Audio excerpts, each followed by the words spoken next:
morning, Chief. What's this I hear about the Children's Zoo returning your gift? Yeah, how about that? A baby hippopotamus worth thousands of dollars, and they sent it back. Well, I don't understand. Neither do I. You try to do something nice for the kids, give them some pleasure, a little advice. Advice? Well, I didn't give them just a plain hippo. I gave them a hippo with a message.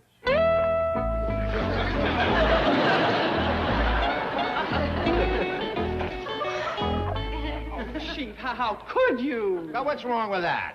Kids don't read enough these days. But to turn a baby hippopotamus into a signboard. Oh, it's only water paint it washes right off. That way, I can change the message every few days. Uncle Milby? Well, Milburn Drysdale is kind of cold and formal.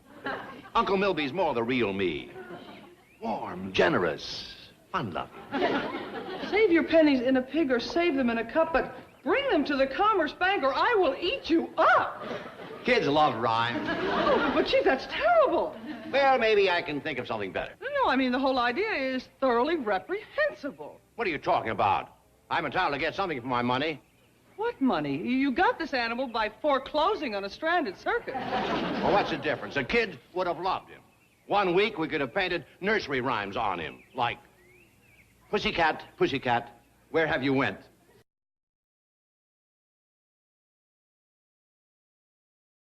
Your telephone's ringing. Oh, keep thinking of some others. Maybe the zoo director will change his mind.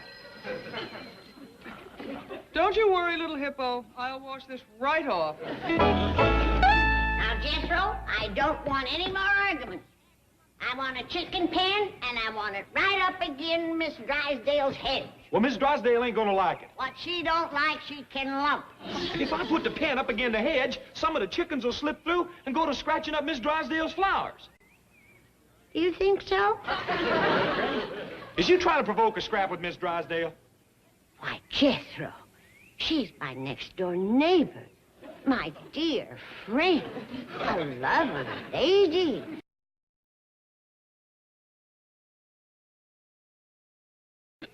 Hey, there's a real funny-looking critter next door. Oh, out in the yard, is she? I can't see too good, but it's big and fat and ugly and got a mouth like a gator. That's my dear friend, all right. Here, Granny, you look.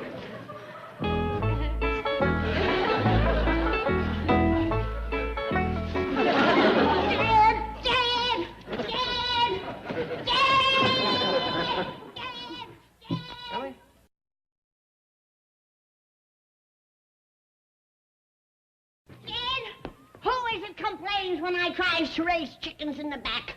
Miss Drysdale. And who is it squawks when I tries to raise a cow?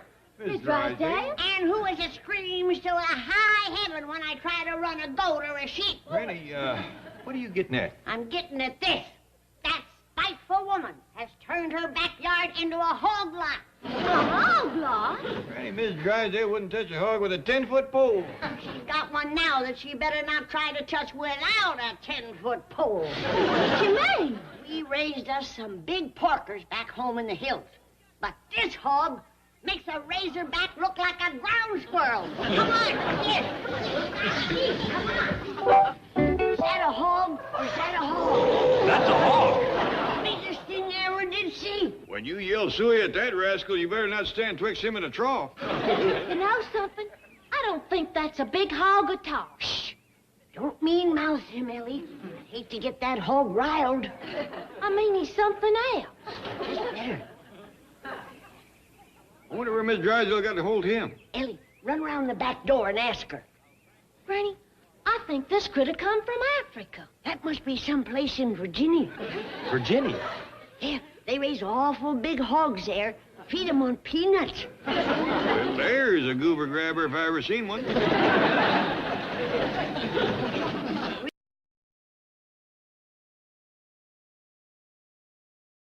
Child, why, that rascal is good for 300 yards of chitlins alone. And would you look at them jowls? Take a tub of turnip greens just to season them. We gonna butcher him, Uncle Jed? Well, he ain't ours to butcher, Jethro. Oh, how I wish he was. Well, I'm telling you, that critter ain't no butchering hog. And I'm telling you, you're dead.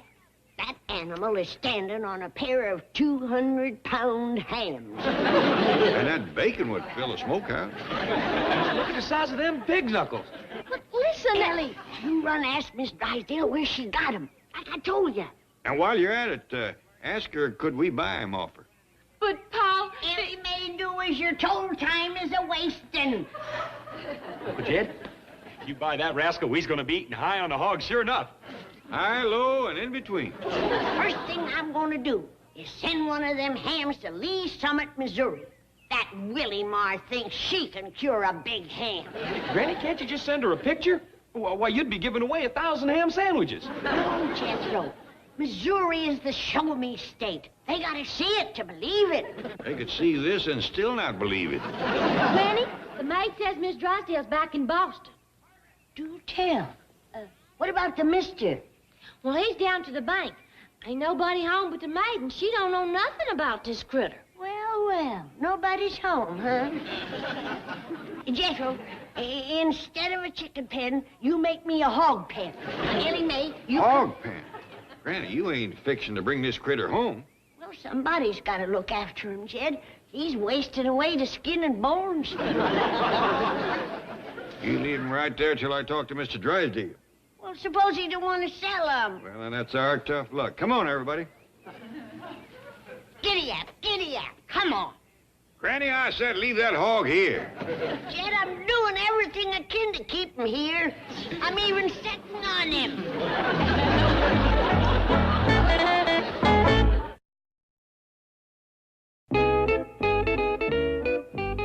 Chief, I just spoke with the director of the Children's Zoo. He absolutely will not permit bank commercials on his animals. Then I say no more zoo commercials on our money. Zoo commercials? Yes, did you ever hear of the buffalo nickel? What about the eagle on the quarter? Chief, you are sick. You bet I am. Here's a great chance to educate our little tots. Will you tell them my nursery rhyme, my dear? Yes, and he doesn't consider a pussycat, pussycat, where have you went as educational. Or what about the second line? To the Commerce Bank for 5%. That's the educational part. Chief, give up. I will not. I've got some brilliant stuff here. Listen to this. Peter, pumpkin eater, had a wife and couldn't keep her. Got a loan from Uncle Milby, now they always happy will be. Here's another one. Tom, the pauper's son. That's the piper's son. This kid is a pauper's son. So this old man borrows money from the Commerce Bank and strikes it rich. Oh, now, wait, here's a good one right here. Little Miss Muffet sat on a tuffet, figuring her interest rate. Along came a spider and sat down beside her and said, hey, this Commerce Bank is great. Wait. That may be the zoo director with a change of heart. Melvin Drysdale speaking. Oh, hello, Mr. Clampett. What can I do for you?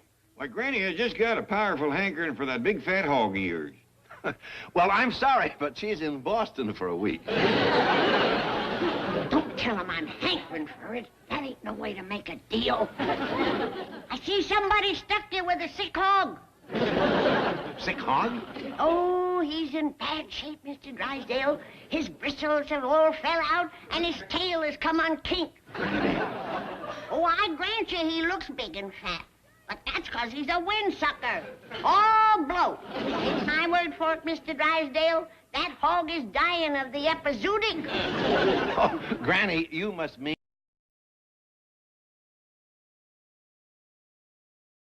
from you, just for the hide and the tallow. Mr. Drysdale, I hope you'll forgive Granny for trying to shuck you out of your hog. We'll call you back. Bye. Granny, I am plumb ashamed of you. What do you mean? It's always open season on drummers and city slickers. Not when they're your next-door neighbors. You have done hurt Mr. Drysdale to the quick. I'll bet you he's fit to bust down and cry. Granny's dying to buy that hippo. She thinks it's a big hog.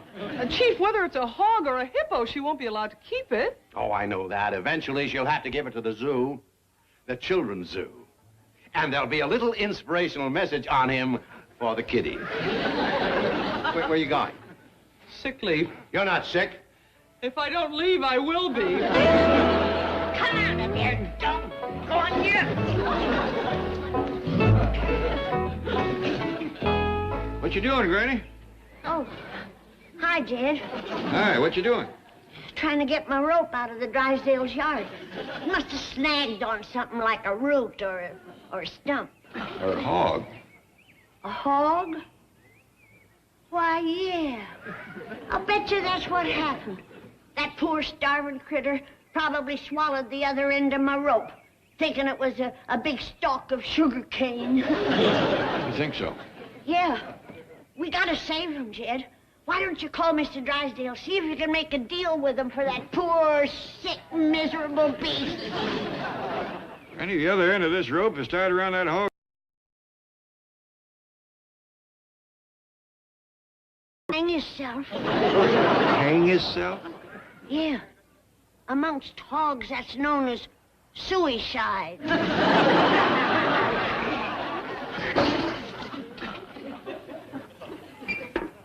What you been whitewashing? The chicken house. We ain't got no... Please, Jed, don't call Mr. Drysdale. I'm gonna untie that hog. No, Jed, don't go. I'll do it. Please, Jed, don't go. Wait, Jed. Don't touch that hog. You'll get the epizootic, sure as shooting. That hog ain't got the epizootic, and you know it. Well, he's got something that's about to kill him. Yeah, you. Well, whatever give you that crazy notion? Well, let's say it's the way you got him whitewashed.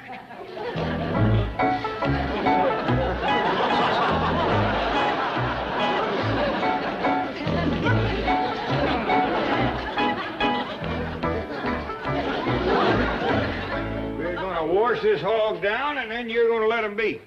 Jed, I can't leave him here alone and unprotected. The wolves might get him. Wolves? You know how they like little pigs. I've never seen you so bound and determined to get your hands on a critter. What is it? Jed, all my life I've wanted to win first prize for the biggest ham at the fair. And Willie Marr always beat me out. I'm an old woman, Jed. This is my last chance. If I could just go to my grave with a blue ribbon, I'd be the happiest woman alive. Granny, I can understand you wanting this hog, but buy him off Mr. Drysdale fair and square. All right, Jed, I will. After all, it's only money. You can't take it with you. That's the spirit. Now, what do you figure is a fair offer? Well, he's our next-door neighbor and our very dear friend. How about $1.25? All right, Jed. I'll go $1.30. But for that price, he's got to pull it through the hedge for me. $1.30? Granny, that hog will weigh out at close to 1,000 pounds. That's all hoof and hide. Why, dressed, I bet you he wouldn't go 20 pounds. I'll be lucky to break even. Hey, Granny, give me my commission. I went around the neighborhood like you told me to and took orders on $200 worth of hog meat. Hush. Folks is on the phone. Pretty good price for 20 pounds, ain't it? Well, you wouldn't begrudge a poor old widow a little profit, would you? Mr. Drysdale? This here is Jed Clampett. Say, would you consider $200 for that hog? $200! That's a deal, then. Thief, winter rabbit! Thank you, Mr. Drysdale. Bye. Granny, you can't take it with you. Who's going anywhere? I'll have to put a lot of sawdust in my sausage to come out on that deal. Granny, I told everybody... You shut your big $200 mouth. But, Granny, I told everybody you were going to come up with top-grade hickory smoked meat. And you're right. I'm gonna cut me a piece of hickory and I'm gonna smoke your meat. Come on, Harold. Wait's getting you away from here.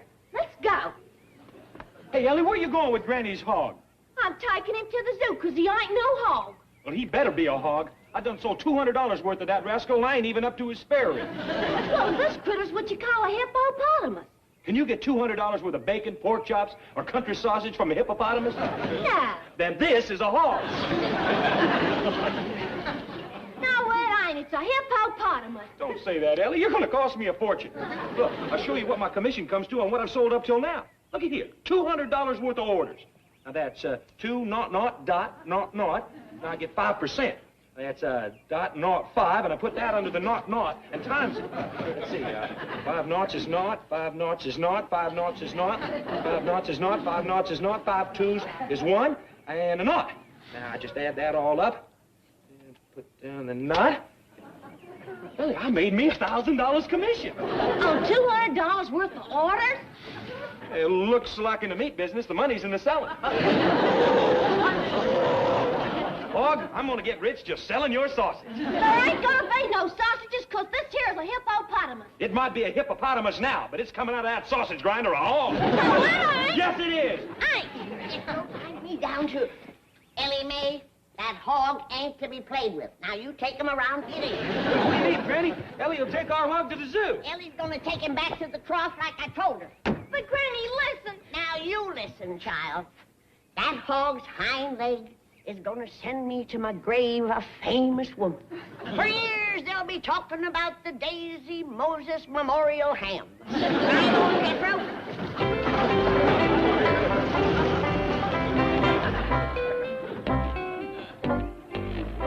Don't you worry, Harold. Ain't nobody gonna run you through no sausage grinder. Hey, I got an idea. I know one place where Granny can't get at you. Come on.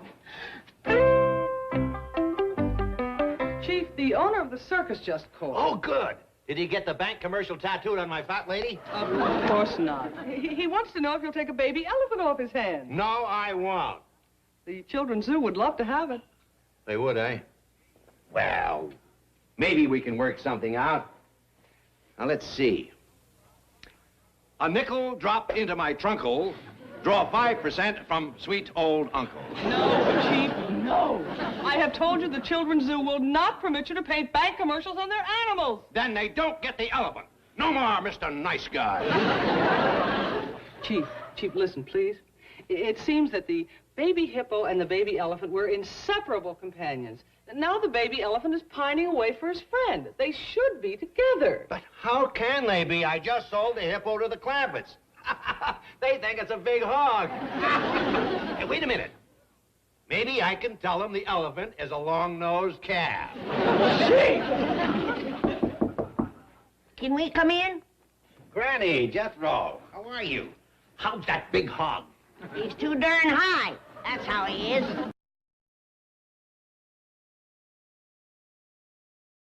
Beauty, but Speak when you're spoke to. Now, you and me is gonna do some hog haggling. There's no need to, Granny. You can have him free. Oh, no.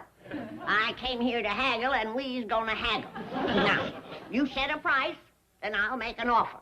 Then we'll lock horns and go at it. Granny, if he's willing to... You listen and learn, boy. I'll show you how it's done. All right, let her fly.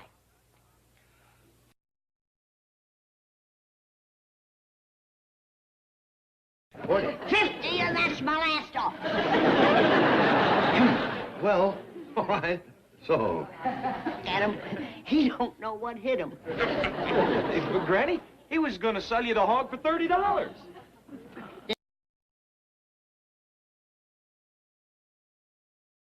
You might have to carry me for part of it. Oh, no problem. Oh, Granny, as long as we're dealing, how would you like to buy a long-nosed calf? Oh, no. No, Chief. You are not going to sell her that. But if she wants it? No, I absolutely will not let you. Jethro, you are now watching the oldest trick in the haggling business. You see, she, pretending that she wants the calf, is supposed to make me want it all the more. That's what they call chumming the sucker. Here's your money for the hog. We'll talk about the calf some other time, when your partner ain't around. Well, I'll be right with you, Granny. Mr. Drysdale, I'm going to open up a big account with you. Yeah, I'm making money hand over fist. Wonderful. How you doing it, Jethro? Well, selling meat on commission. I made $1,000 already today. What kind of meat are you selling? Oh, hickory smoked ham, bacon, chops, ribs, you name it, I got it. Well, then, put me down for $50 with the bacon and ribs. I'll take $20 worth. Hot dog. 50 and 20. Not, fetch down the knot.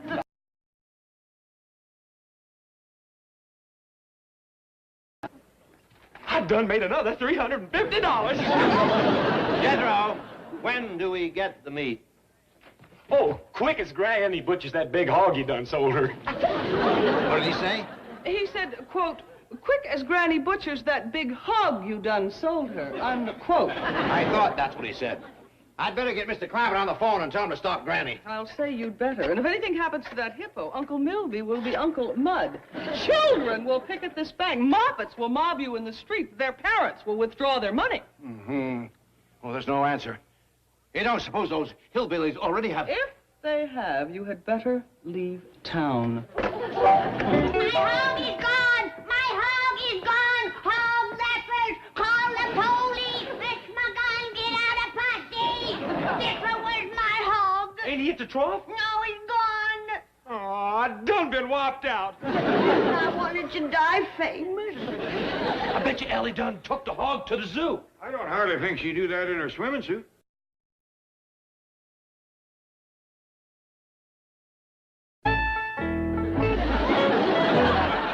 Like the water, don't you, Harold? Granny's scared of it, so we safe in here. Ellie Mae's drowning my hog. Quick, Jethro, jump in and pull him out. Give him mouth-to-mouth recitation. I ain't getting close to them jowls till he's on a plate. Come on, tell Granny. He likes the water. He'll shrink. His hide will pucker. Get him out of there. Well, I ain't coming out till you promise not to butcher Harold. She done turned him into a pet. Forget him, Jethro. By the time he gets out of the water, he'll be ruined. There ain't no market for soggy sausage. Granny, how's the hog? Is he all right? Oh, he's fine. He's fine. We just given him a bath. I tell you what. I'll trade you my big, clean hog, even up, for your dirty little long-nosed cat. It's a deal. Chief, both those animals are going to the children's zoo. You promised. Oh, well, all right. Back to Mr. Nice Guy.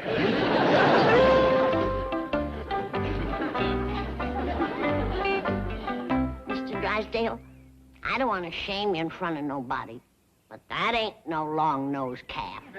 Thank you, Granny. But that zoo sure is getting a prize-winning hog. Chief, I just spoke to the director of the children's zoo, and the truck is on its way. Fine, fine. The children are going to be charmed and delighted by these animals. He's gonna like these poems, too, Mr. Drysdale. Poems? Yeah, he's wrote a dandy on this critter. You can give my trunk a yank if you bring your folks to the Commerce Bank.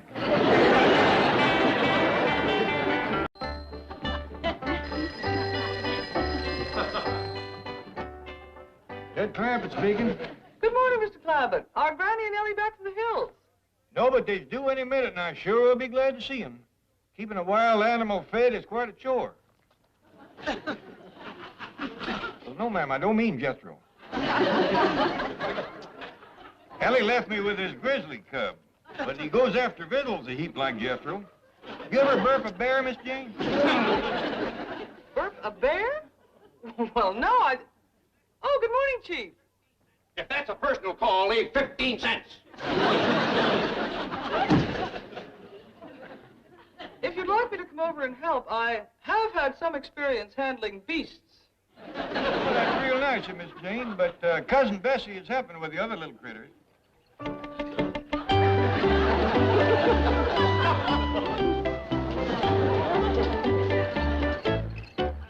Besides, Jethro will be back from the airport with the women folk any time now. Well, if there's anything I can do... Get out of the way, come here!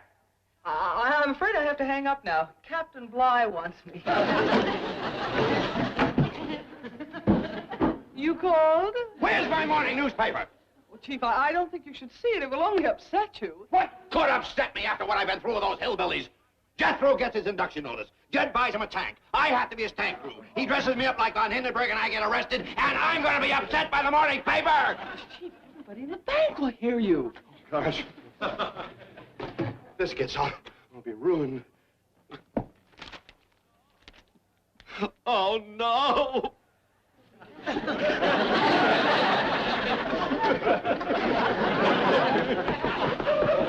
Wow, now, Chief.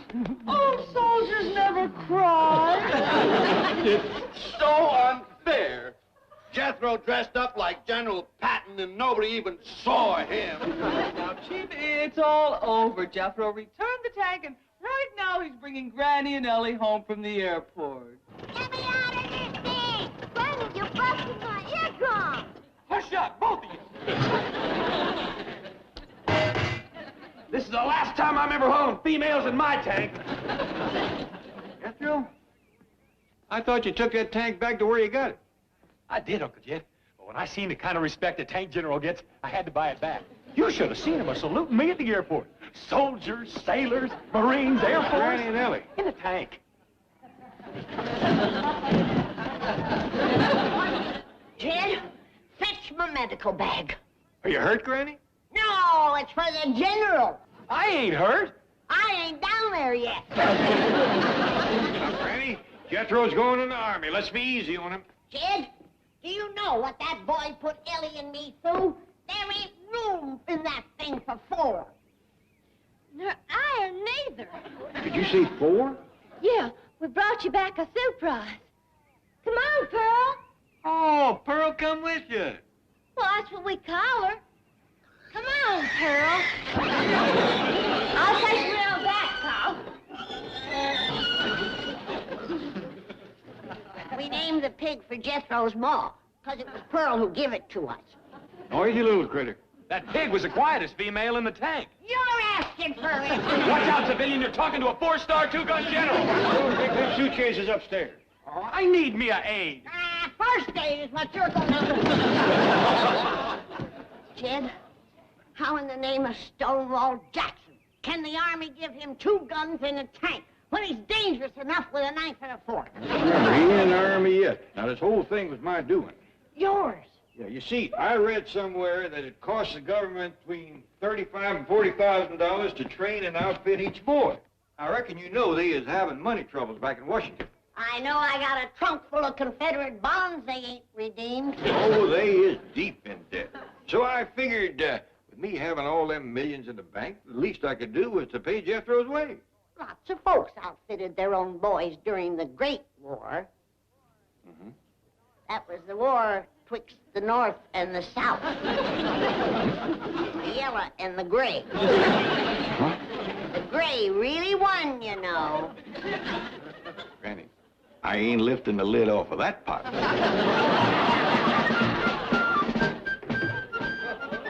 Jed, where'd you get that tank out there? Oh, Jethro found it in one of them surplus places. Got his anti-buy on it, too. It don't look strictly new. It ain't.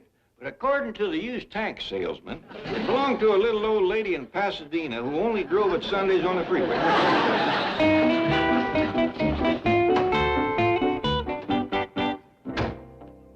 I thought you said Jethro got rid of this thing. Well, that was my understanding. Listen, there's only one way to stop this foolishness. Jethro must be inducted now, today. But he hasn't had his physical. We'll pull strings. That nut might decide to win the Navy and Jed'll buy him a destroyer. Or the Air Force. And Jed might buy a B-52. What was that about me buying a B-52? I was just wondering what you might buy me. I'm going to be 52. Oh, a birthday. What do you reckon he'd like, Miss Jean? He'd like to be 52. Where's Ellie Mae? She's out back with the pig. Oh. Is he still wearing that general's uniform? Well, speaking of Jethro, he can't go in the Army until he has a physical examination. I'll get my medical bag and take care of it. Hi, Mr. Drysdale. Jethro? Go in yonder and take your clothes off, Jethro. What for? I'm going on maneuvers. I'm going to give you a physical examination. Granny, he'll be examined by an Army doctor. Oh, no. It was one of them goomers that killed Jed's cousin. An Army doctor? High-ranking one, too. General Peritonitis. General Peritonitis isn't a doctor. We found that out. Oh, take your clothes off, boy. Granny, the Army doctor... Ain't gonna get their hands on that child. To them, he's just a number. But to me, he's Pearl's baby. And I promised her I'd take care of him. Now, go take your clothes off, baby. Granny, couldn't you let the Army doctors examine me? They're too rough, sweetheart. These are the soft, gentle hands of a healer. They's about as soft as a gator's hide. Take your clothes off.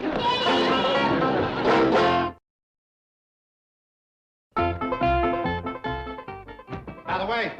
Oh, she took Ellie and her critters out for a little drive. How's it look? Oh, Mr. Clampett, don't waste your time polishing this silly little old tank. Maybe you're right. Jethro wants me to buy him a great big brand new one. It's a beautiful thing. Please, Mr. Clampett, don't buy Jethro any more equipment. The Army will take care of that.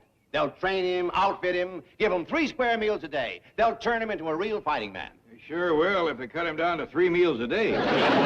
Where is the boy? Well, Granny's giving him his physical examination. Now, that's another thing the Army will take care of. Not like Granny.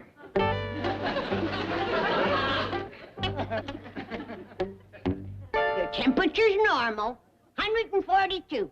142 ain't normal. It is if your thermometer has been sterilized in boiling water. Sit down. Cross your legs. I want to check your reflexes.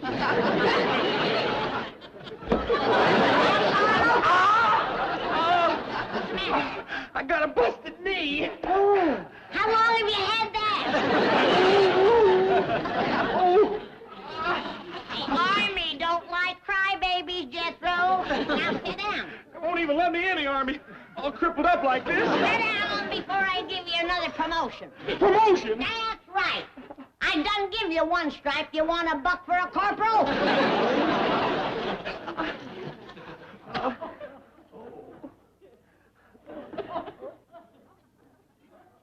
Now, open your mouth and say, ah. I want to look down your throat.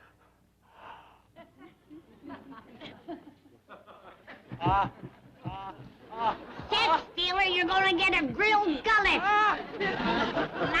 My, what an eating machine. I declare you got more teeth than a garfish. What's the matter with your tongue, Jethro? It's coated something terrible. That's wax. I declare you'll eat anything. Good thing there's a doctor in this family. Now, hold still. I want to look in your ear.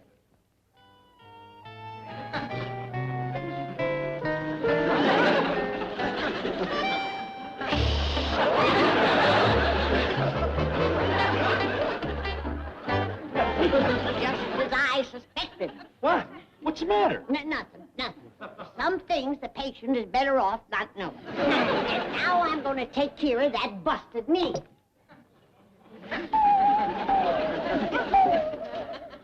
Oh, wait a minute, Granny. Wait. Let the Army take care of that, huh? Now, you listen to me, boy. Your Uncle Jed is paying for everything else. The only thing I got to offer is my medical skill. And that's going to be my contribution. Yeah, but what are you fixing to do with the saw? I'm going to cut you some splints. Look at it this way, Mr. Clampett. What if everybody wanted to pay for their son's military training? I reckon that'd save the government a heap of money. Got a headache? Yes. Well, come on in. Let Granny check you over. No, that is... Oh, look, there comes Miss Hathaway. Yeah, I hope Ellie and her critters had a nice outing.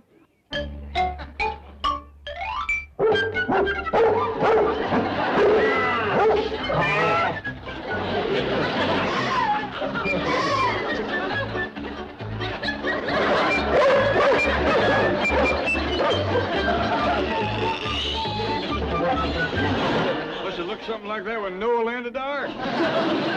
Sure do thank you for the ride, Miss Jane. My pleasure, Ellie. I don't remember that pigeon being along with us. Oh, no, ma'am. He joined us over on Elm Street. Another new critter, Ellie?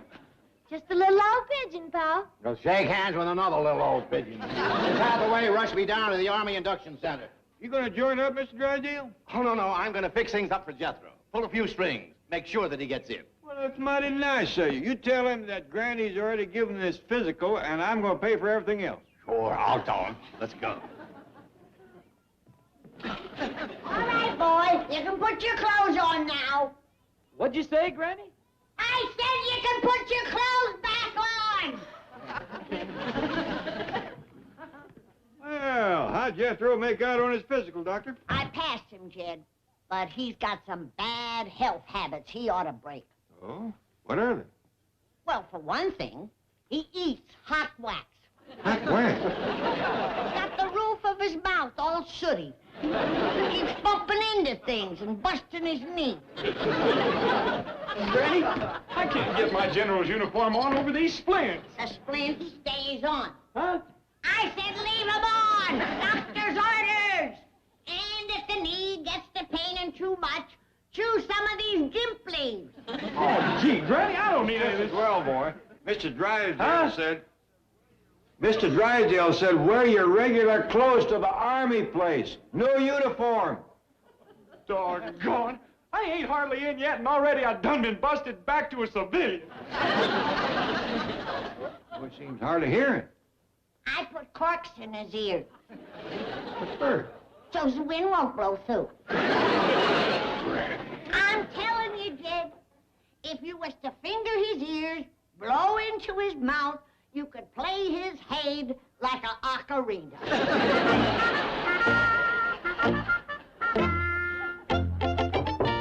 Come in. Sir, the young man Mr. Drysdale talked to you about is here, Jethro Bodine. Oh, yes, he's the young man who's so anxious to join up. Yes, sir. By George, it's a pleasure to meet a boy like that. I'm getting sick to my stomach of those draft-dodging, card-binding hippies with their psychiatric cop-outs. They're turning our national symbol from an eagle into a chicken. Now, a boy comes to me who can't wait to serve his country. A boy who loves his country. A boy with blood in his veins instead of flowers in his hair. What's he look like? Well, he's a big husky fellow, sir. He looks like he came right out of the hills. Another Sergeant York. Well, here's one boy that head shrinking down the hall isn't going to Section 8. Bring him in. Yes, sir. Mr. Bodine, would you step in here, please? Back, a game leg, and he's ready to fight. You're a real patriot, my boy. Huh? Don't you hear, boy?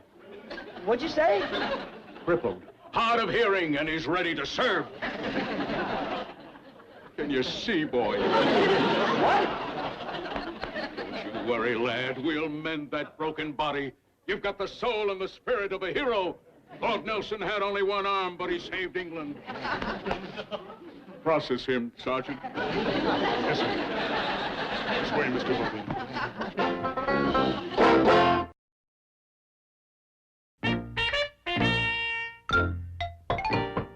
Come in. Good afternoon, Colonel. Well, what do you want, head shrinker? You gonna psych out some more of those mother-hating hippies? No, I came in to talk to you about your hillbilly hero. Who? Superboy, Jethro Bodine. Look here, couch jockey. You're not gonna make one of those Freudian freaks out of this boy. He's got real soldier material. He's the new Sergeant York. You mean Sergeant Bilko? What? I talked to some pretty clever draft dodgers in my day, but this boy is the greatest. Ah, you don't know what you're talking about. This boy wants to serve. You just haven't been able to communicate with him. He's hard of hearing, you know. Not anymore. I took the corks out of his ears. Corks? Right ear, left ear. Oh, come on, Doc. No boy is that stupid. I didn't say he was stupid. In my book, he's a genius. We have had fellows come in here with their lawyers, their mothers, their teddy bears. This boy does it with corks and a limp. Of course he limps. He's got a stiff leg. Not anymore. I took off the phony splints. What do you mean, phony? That boy was in pain. Sure he was. His grandmother hit him in the knee with a hammer. He's also the one who put the corks in his ears. Well, that's understandable. His grandmother doesn't want him to leave home. He's the breadwinner. They're poor. Not anymore. They've got $60 million. Huh? They live in a mansion in Beverly Hills. Then why did he come in here dressed in those old clothes? I tell you, he is a genius. Get a load of this kid's reasoning. Now, he wants us to think that he's stupid enough, to think that we're stupid enough, to think that he is stupid enough. Ah, baloney. Let me tell you something, psychiatrist. Jethro Bodine came to me recommended personally by one of the most eminent citizens of Beverly Hills, president of the Commerce Bank. You mean Field Marshal von Hindenburg?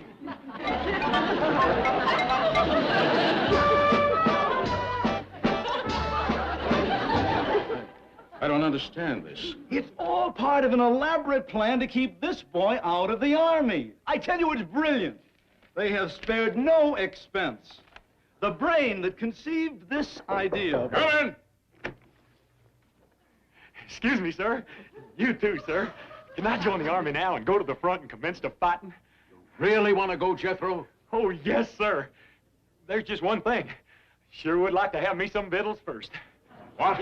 Oh, that's what the boy calls food, Colonel.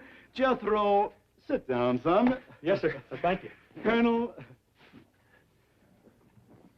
this is where he really showed his brilliance. He had me convinced that he was a compulsive eater. Let me show you something. What is this ink blot a picture of? The truth now. Well, it's a nude woman. Of course. And this? Same thing. That's right. They're all nudes. You know it, I know it, and Rorschach knows it. Get a load of this reaction. Jethro, what is this? Oh, that's a picture of the ham hock he showed me afore. And this? Hog jows, pork chops, chitlins, possum shanks. Oh, man, ain't she a beauty? What is it, Jethro? Big, fat, old turkey hen. Okay, thank you, Jethro.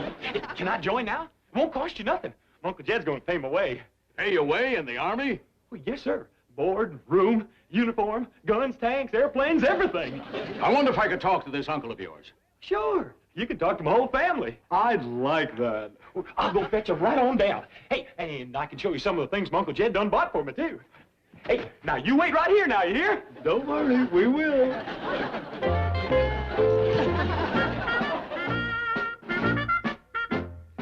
What do you suppose is keeping the boy? He's getting his family together over at Central Casting. Well, he could have a family, you know. Oh, mark my words. He will walk in here with the wildest so-called family you've ever seen. Ah, you're a cynic. I still say that boy... Right in here, sir. Stand at ease, man. Jethro? Well, how do you like it? Uncle Jed bought it for me. The whole family come with me. Are they loaded? Yeah, Granny's the only one that ever takes a nip. Is that Granny? No, of course not. That's Cousin Bessie. And that there's Ellie, Mrs. Granny, and that there's Uncle Jed. This is my whole family. Wild enough for you? Now, you must be the rich uncle. Oh, I don't know if you could call me rich. I got about 65 million. We had more. We just spent $10 million on our castle in England. Ellie, he ain't interested in our castle. I am. You have a real castle? Yes, sir. Big one? Yes, sir. With a moat and drawbridge and knights in armor? Yes, sir. Any dragons? Yes, sir. Knock it off. You must be Granny. That's right. You the one who put the caulks in Jethro's ears? Yep. Was it to keep the boy out of the draft? No, it was to keep the draft out of the boy. You must be Cousin Bessie. Oh, no, sir, I'm Cousin Ellie. This here's Cousin Bessie. I wanted to bring Pearl along, but Granny wouldn't let me. Well, she was too gamey with all of us closed Granny, up. he ain't interested in Pearl. I am. Pearl is Jethro's mother. I'll give you 2 to 1 he fakes a hostility. Watch this. Jethro, Yes, sir? how do you feel about Pearl? What's there to feel? She's a pig. Terrible thing to say, boy. Well, it's true. She smelled bad enough when there was just the 4 of us in the tank. What tank? Oh, the tank my Uncle Jed bought me. You can see it. It's parked right up front yonder. Well, leastways, Jed, they feed 'em good in the Army. What you mean? Looky here. Ham hock, pork jowls, pork chop, chitlins, possum shanks, Well, are you ready to see it my way? Is he the draft-dodging champion? I guess so. What'll I do with him? Put him in intelligence. He's a genius. Well, Jeffro, you can take your family back to the studio now. You'll hear from us. Am I going in the Army? Oh, very likely, very likely. But first, we'll have to find just the right spot for a fellow with your brain. Yeah. You hear that? We're proud of you, boy. He's the first one in the family to graduate 6th grade. Well, thanks for coming, folks. Goodbye now. Goodbye. Bye. Goodbye. Bye. You'll hear from us, Jeffro. Thank you. Jethro, you don't really hate Pearl, do you? Heck, no. I'm going home right now and give her a bucket of slop. We're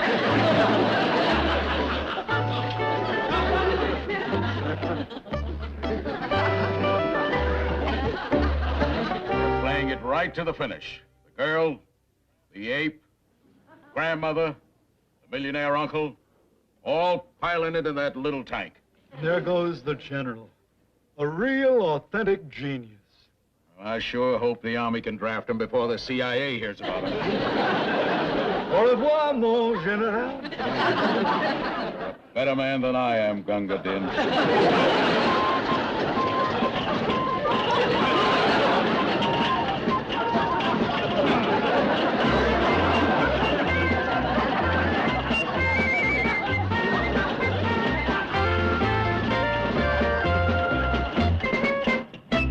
Duke? He went out front with Ellie to fetch the mail.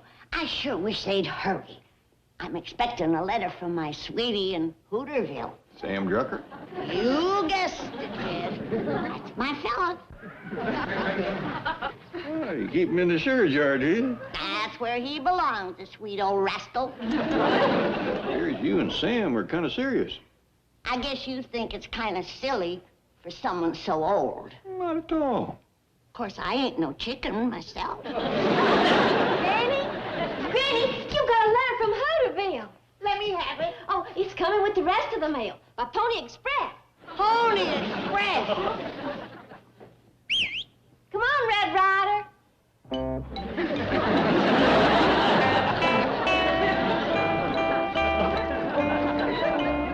Come on, give Granny her letter.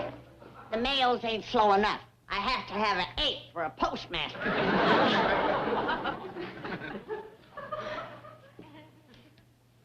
This ain't from Sam. Take a whiff. Smells mighty good, Granny. Not as good as Sam's letters. Oh, this is for Jethro from Billy Joe Bradley. Give me my letter.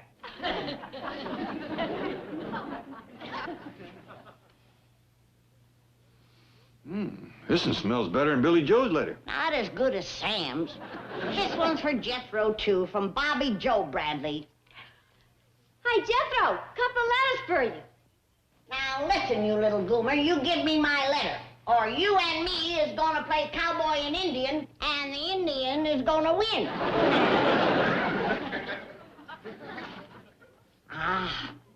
This is from Sam, that romantic devil. It smells better than them other two. I'm pretty near scared to sniff it.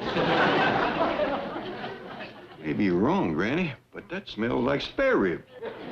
Told you he was a romantic devil. The last letter was ham hocks, and the one before that was pickled pig's feet. Maybe you ought to keep Sam's picture in a lard can.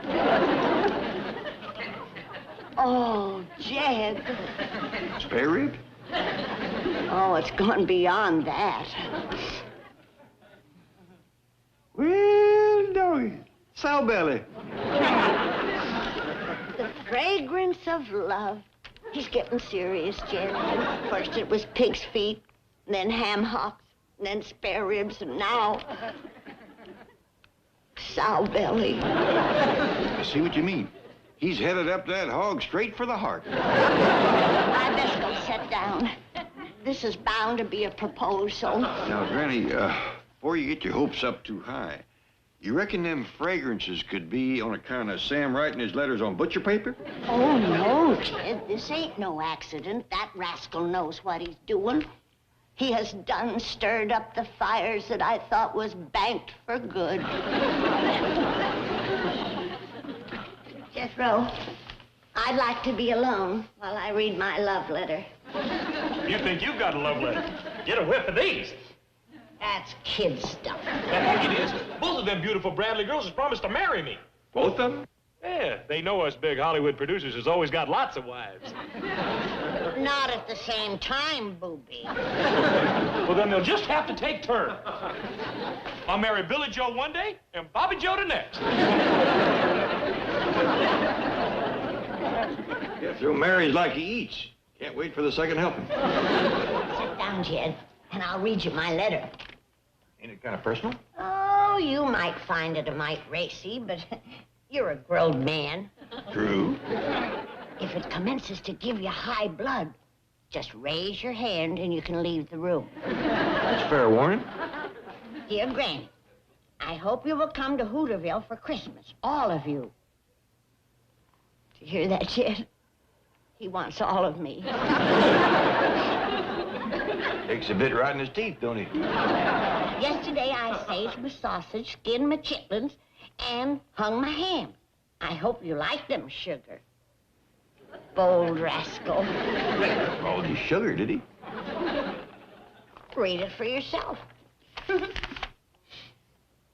I think that goes with the next line.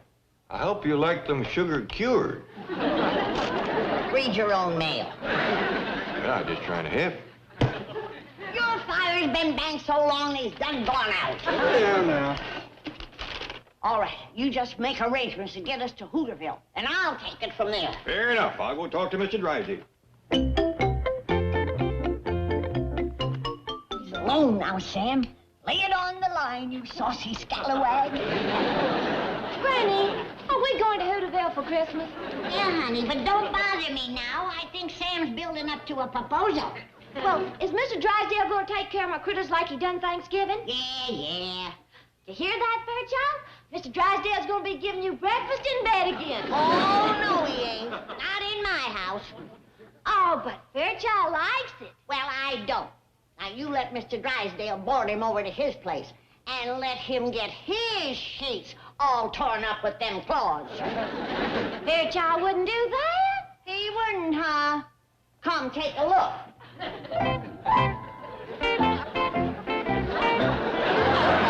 what he done to my very best. He's eaten my letter. Come back here. Spit it out, you hairy varmint. I reckon he liked it because it smelled of strawberry. Never mind that. Go get it back. What's all the yelling about? Ellie's Bear read my letter before I had time to read it. Now I don't know whether Sam proposed to me or not. Jed, go ram your hand down his throat and fetch it out of his stomach for me.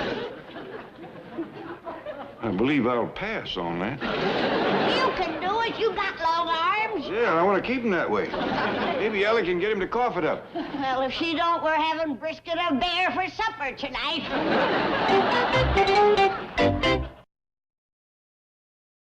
Here, Bear. Here, Fairchild. Come on to Granny. She's got a surprise for you. Come on, Bear. Come to Granny. Come on, Bear. Here, Fairchild. Come on. Granny, I'm awful sorry, but Fairchild swallowed your letter before I could catch him. Where is he? I ain't going to shoot him. Oh, no, honey. I'm just going to scare it out of him. Don't blame him, Granny. He didn't know it was a proposal from Sam Drucker. I don't either. That's the torture of it. I don't know if he said, come be my bride, or better stay away from my door. Well, quick as we get to Hooterville, you'll know. How soon is he going? Well, I reckon as soon as Paul gets back from seeing Mr. Drysdale. All right, honey, you run on in and pack. Yes, sir.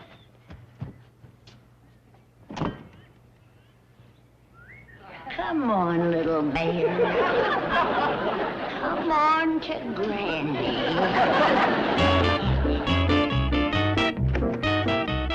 Well, good morning, Chief. Miss Holloway, are you responsible for the employees of this bank referring to me as Ebenezer Scrooge? No, why do you ask? When I came through the lobby just now, they all chanted in unison, "Here come the Scrooge! Here come the Scrooge!" Now, Now, Chief, in all fairness to the employees, you do not display much holiday spirit. What do they want from me? I gave them half a day off on Christmas. I let them celebrate with their families. Your employees can't afford families. They're lucky they're not spending Christmas in jail. Jail? Yes, look what I just took out of my suggestion box. Shocking, vicious, sadistic. I should turn them over to the vice squad. And those are just from the women. If you would only display a little generosity, a Christmas bonus, a few gifts. I refuse to commercialize Christmas just to kowtow to my pampered employees. You're all hearts. Drysdale, can I bother you a minute?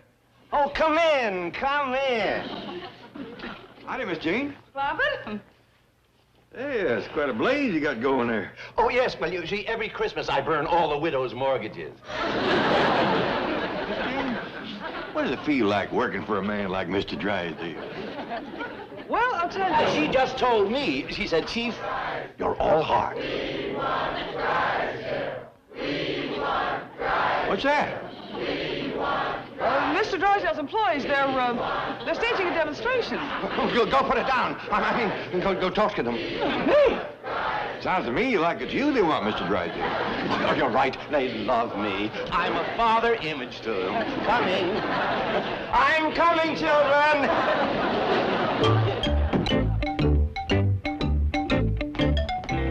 Granny, sure hope this operation ain't gonna take too long. It won't. Get my gloves out of the sterilizer and put them on me. Sure am anxious to get to Hooterville. Me too. What else you want me to do? Fetch in the patient, lay him on the operating table, and hold him down whilst I make my incision. Well, that sounds simple enough. Who's the patient? His name is Fairchild. He's out back. Okay. Hey, wait a minute. Hey, you mean Ellie's bear? That's right. I gotta remove a letter out of his stomach. I ain't gonna hold down no bear while you whittle on him. Oh, it's all right. I aim to give him a good, stiff jolt of anesthetic. I for sure ain't gonna hold down no drunk bear. Do you want to learn to be a doctor or don't you? Not like this. No, sir. Not me. No. You're a chicken intern. That's right. I'll hold a chicken for you, but not a bear. You scared of a little blood? When it's mine, yes, ma'am. All right. Set up my X-ray camera. And if we hurry, maybe I can read my letter without opening them up. Back!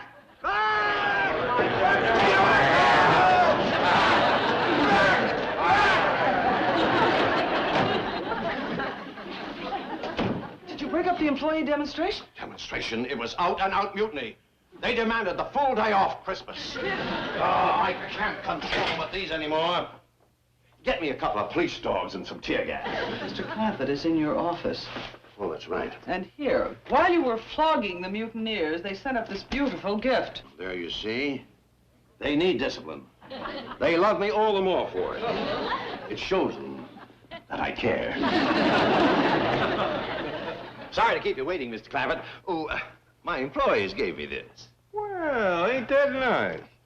I reckon a fella in your position can always use a clock. How do you know it's a clock? I can hear it ticking. Yes, Chief? Soak this in water! Quickly! Quickly! That ain't too good for a clock, is it? It's a water clock. An old Egyptian water clock. Very rare and valuable. Folks here at the bank sure must think the world of you. Yes, they wanted to give me a big blowout. Makes a fella glad to be alive, doesn't it? Very glad. Well, I'll get right down to business. First off, I want to thank you for taking care of Ellie's critters while we was in Hooterville. My pleasure. Oh, you enjoyed it, did you? Had a wonderful time. Loved every minute of it. Even the bear? Oh, Fairchild? Oh, we're pals, buddies. Love that bear. Good, then I don't feel like I'm imposing when I ask you to do it again. Again? Yep, we're going back to Hooterville for Christmas. You're leaving me with the bear? That's right. Oh, Mr. Clampett, please, please. Well, you don't have to beg, Mr. Drysdale. We're glad to give you the pleasure. Merry Christmas.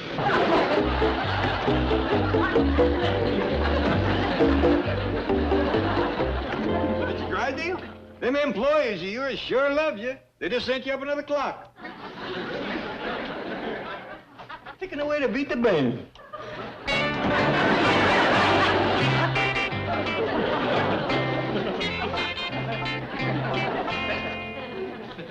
All right, Jethro. When I give the word, set off the flash powder. Granny, this ain't no X-ray camera. Do you think you know more about it than the drummer that sold it to me? I know this camera can't take no picture of the inside of that bear. It's pitch black in there. That's what you gotta light up. And how do we do that, Mr. Sixth grade graduate? Simple. We mix a little of this here flash powder with honey and have the bear to swallow it. Well, how do we set it off? That's simple, too.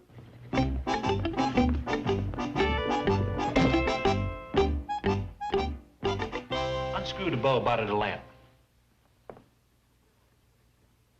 Now turn on the switch. Now there is live electricity in there. But that bear don't know that because he's a dumb animal. So, we put some honey in there. Then when Mr. Stupid yonder sticks his tongue in to get the honey... would you do that again, Jethro? I wasn't watching.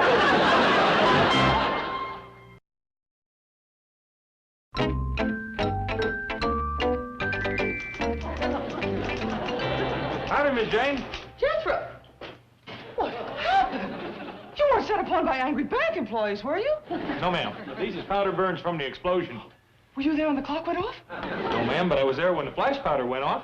Flash powder? Yes, ma'am. I was holding it in my hand when I stuck my tongue in the light socket. You know, Jethro, I'm not going to ask you any more questions. I'd appreciate that. Sit down. Take off your hat. I'd rather leave it on until my hair grows back. No, I promise. Now, well, what can I do for you? I'd like to borrow your fancy red convertible to drive to Hooterville. You see, the Bradley girls think I'm a big Hollywood producer. Oh, they are attractive girls, aren't they? They sure are. I'm gonna marry them. Both of them? Yes, ma'am. I proposed to them. They both said yes. It's against the law to marry two girls. They don't know that. They're just dumb old country gals.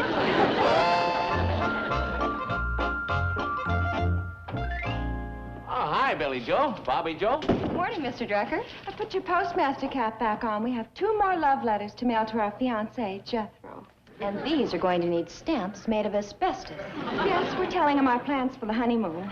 Oh, you girls hadn't ought to fool that boy. Fool him? He told us he was a big Hollywood producer. He promised to make us stars. And proposed to both of us. And we both accepted. So, let's just see how he gets out of this mess. Well, I just hope you don't scare the whole Clampett family out of coming to Hooterville for Christmas. Oh, I wouldn't worry about that. Granny wouldn't miss seeing her sweetie. Oh. We know you've been writing to her. Well, nothing like this, not love letters, just newsy stuff. Fact is, I wrote them on butcher paper. Christopher Marlowe wrote some of his most passionate poetry on butcher paper.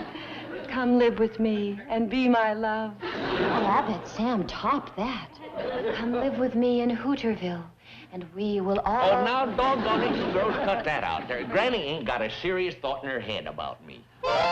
He proposed. He didn't propose. He proposed. He didn't propose. He proposed.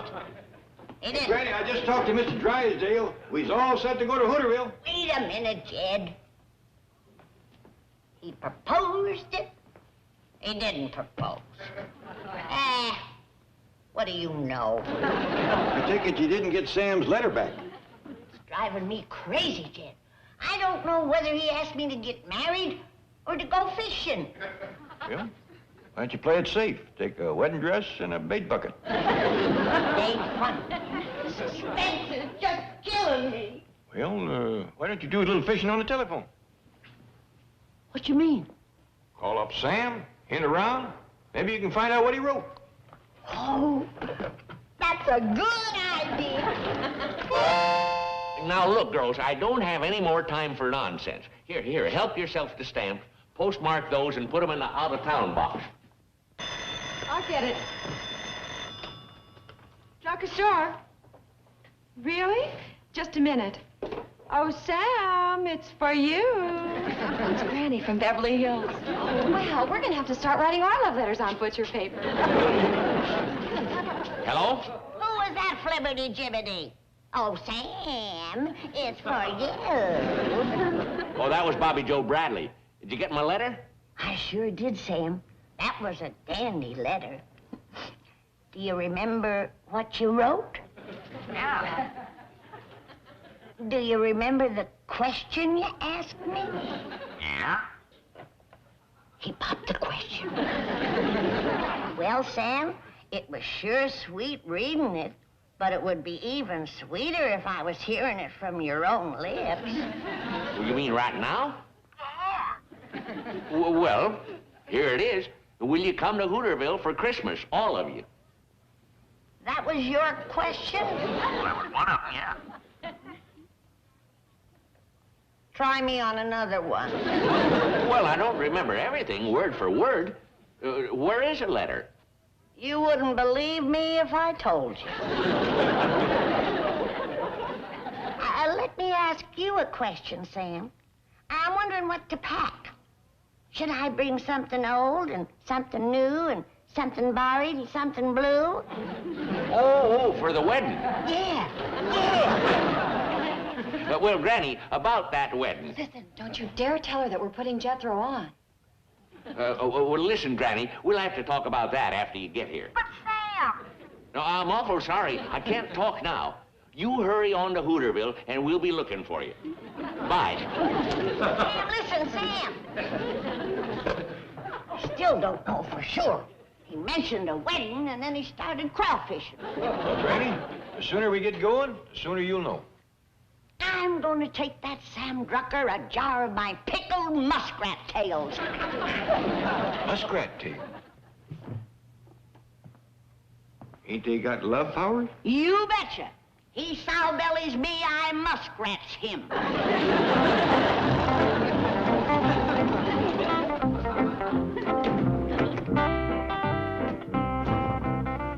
Glad you're back, boy. We's ready to start for Hooterville. Not me. I ain't going. Why not? Because I don't want to spend Christmas in the Hooterville jail. And Mr. Drysdale says that's where I'll be if I show my face up there. How come? Because I promised to marry both the Bradley girls.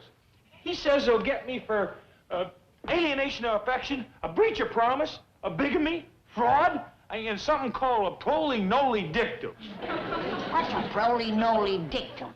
I ain't sure, but he said they could send me to the electric chair. Electric chair?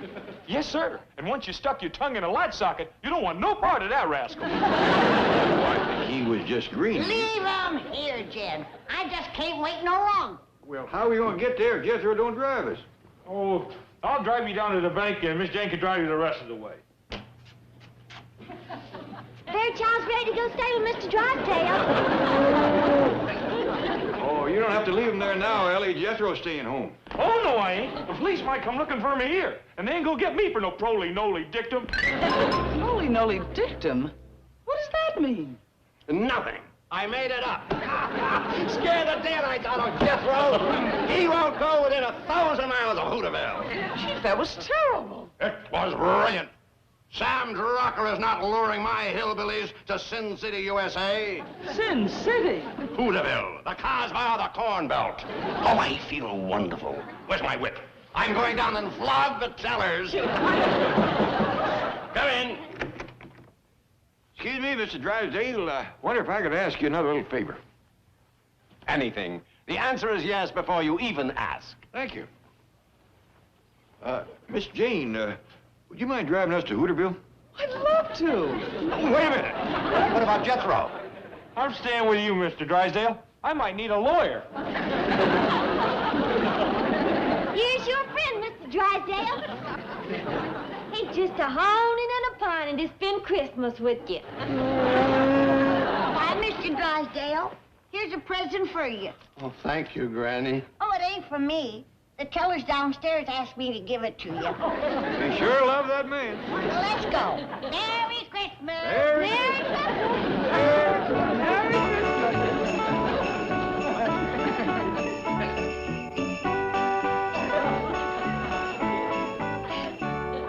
What you crying for, Mr. Drysdale? You got me, you got Fairchild, and you got this beautiful present. Sounds like a clock. Yeah. I may let this one... Holy May, how many times do I have to tell you I don't like marmots in my kitchen? Well, Granny, this little critter's feeling poorly. Of course he's feeling poorly. He's 2 months behind in his sleeping.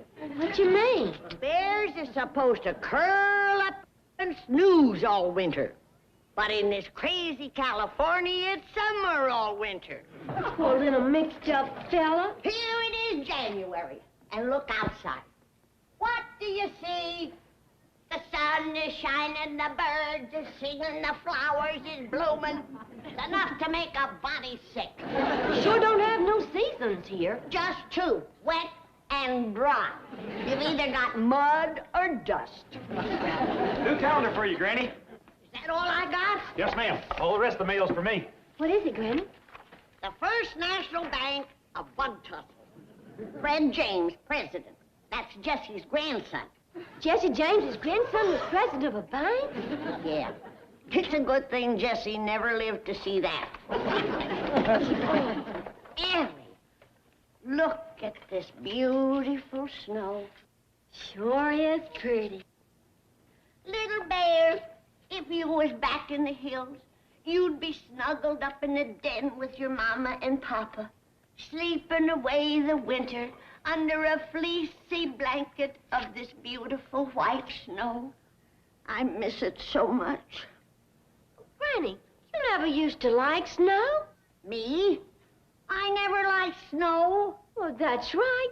You used to complain all winter. Did you hear what she said, Jethro? Huh? Hear what? Pay attention. Your cousin here says that I didn't like snow, that I always complained about it. Well, that's right. You sure did. Mind your own business. Speak when you're spoken to. Well, I guess you two are too young to remember. I love snow. I always have. Me too. There ain't nothing prettier than them big white flakes a-floating down.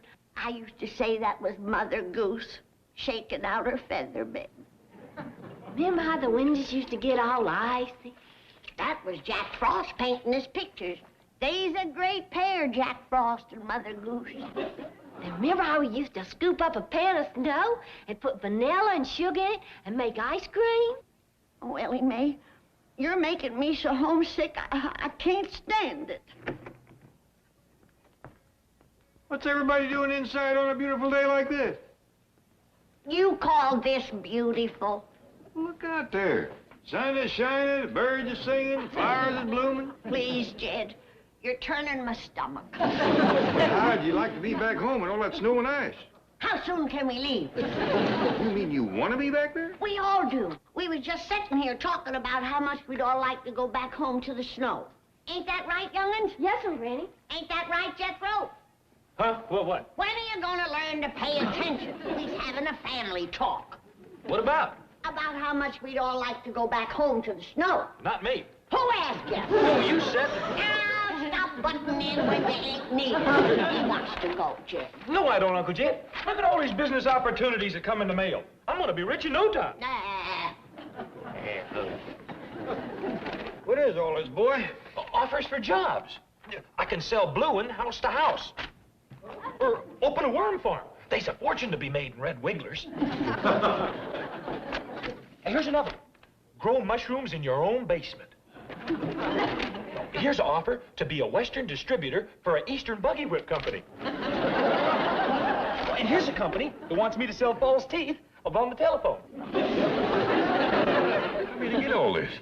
Oh, I answered the business opportunity ads in the Hog Breeders Gazette. Well, ain't it likely you'll be going in the Army Reserve pretty quick? Well, yeah, but that's all right. I can fight during the day and sell false teeth at night. Jethro, get this clutter out of my kitchen. This table is for victuals. Good. How soon do we eat? I may never eat again. This California weather has took my appetite. Well, it ain't took mine. I'm starving. Kid. But, Granny... Go eat some smog.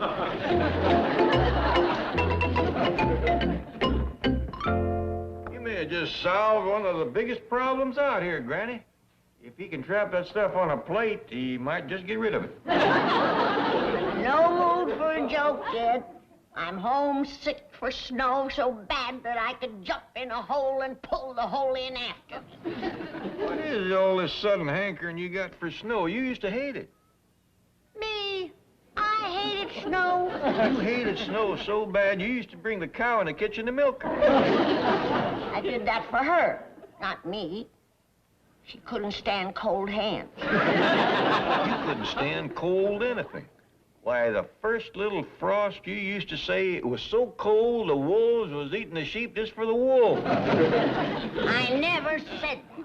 This sun out here has fried your brain, just like it's ruined my beautiful hair.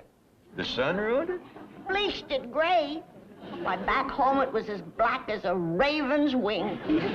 Washed in snow water kept it soft as milkweed. Granny, you melted snow to wash your hair because that's the only way you could get water. The well was froze, the trough, the pond, the creek, everything. Why, you even melted snow to wash the clothes. And they came out so purty. Yeah, and froze so stiff you had to carry them in like cordwood. That was wonderful. Didn't even have to starch them. All right, I give up. If you say you love snow, you love snow. If nothing'll do but what you gotta go back and get your toes frostbitten. Hello, Mr. Drysdale? This is Judge Clampett. Oh, yes, Mr. Clampett. What can I do for you? Well, nothing for me, thank you, but Granny'd like to go back home to the hill. Well, seems she got this calendar from the First National Bank of Bug Tussle, and, hello? Hello? Mr. Drysdale? You still there? Yes, I'm still here. Let me talk to Granny. Listen, Granny, you don't want to go home now. It's probably snowing back there. But just look out the window. The sun is shining, the birds are singing, the flowers are blooming. I can't stand it another day. I've got to have snow. Now you get me back home.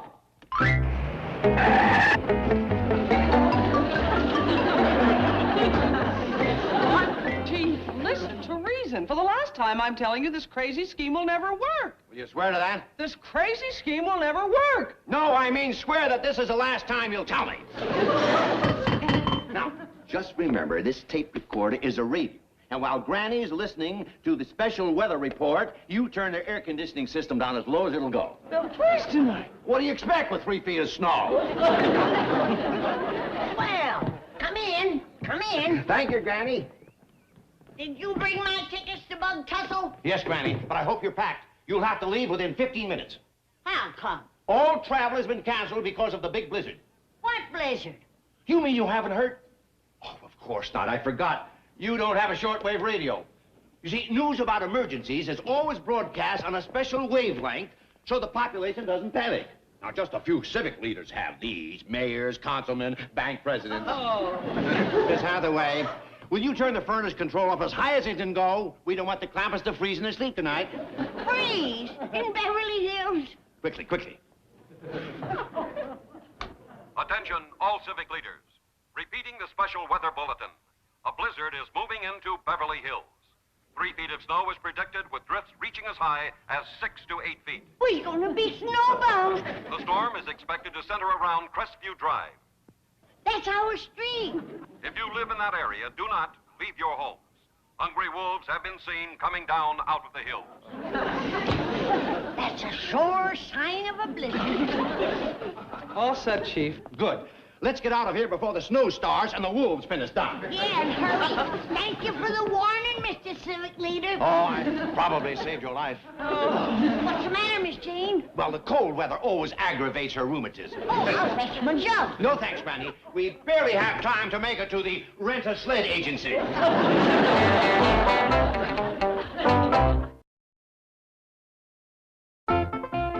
Oh, Granny, when you leaving for Bug Tussle? I ain't going. There's gonna be a big blizzard hit Beverly Hills any minute. 3 foot of snow. Where'd you hear that? On the... What do you mean, where'd I hear it? I seen the sign. Ain't I been predicting the weather all my life? But 3 foot of snow in Beverly Hills. With drifts 6, 8 foot.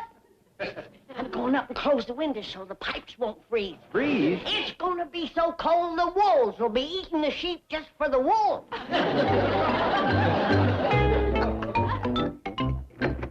Excuse me, Chief. Mr. Chapman's calling from the movie studio. He wants to talk to you before you send those snow machines up to the Clampett mansion. Okay. Chief, before you take this last crazy step in this mad scheme of yours, will you stop and think what can happen if something goes wrong? That's your problem. Why mine? Because if it goes wrong, I'll blame the whole thing on you. Hello, Larry. Yes, of course I want the best quality snow. This is Beverly Hills. 3 feet will cost how much? No, look, I want plastic, not platinum. All right, make it 3 inches. Yes. Now, we'll keep them inside the house with wind machines and wolves. Yes, I want a wolf outside every door. No, Larry, not your nephew. I want the kind of wolf with big teeth, pointy ears, long hair. Larry, I don't care if he does still qualify. I want the kind of wolf that howls. Larry, 4-footed wolves. Now, you get up there after dark because the Clampetts go to bed early. All right, goodbye. Now, you did set the air conditioning up as cold as it can go? Yes, and I hate myself for doing it. They don't even know they've got air conditioning. They'll freeze tonight. No, they won't. At the crucial moment, we will mush to their rescue. Me? Mush? Don't you want to share in the glory? No. You want me to fight the wind and snow alone? Yes. Okay, I'll do it. All you have to do is fight the wolves.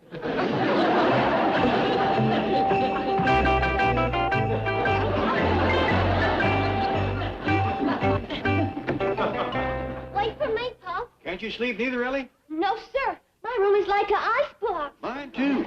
I wonder, can we turn the furnace up any hotter? I don't think so. When I was putting my critters down in the cellar, them big old machines was just going full blast. Got to give Granny credit. She sure called to turn on this weather. Of course I did.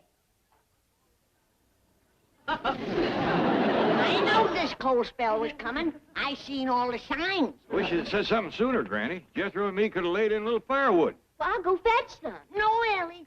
A hungry wolf will get you. Granny, there ain't no wolves in Beverly. That ain't no whippoorwill.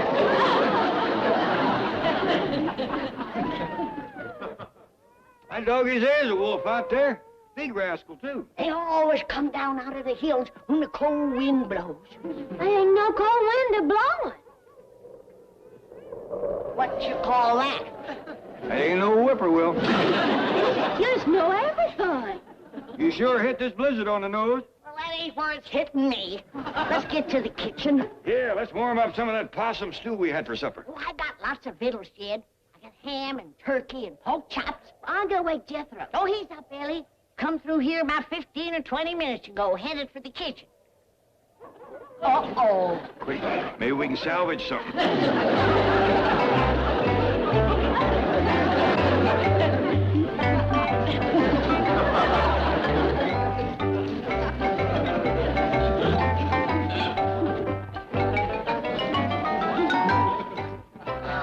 It's too late. He's already asleep in it all.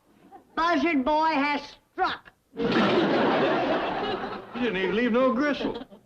A locust would starve around that boy. What's that on his mouth?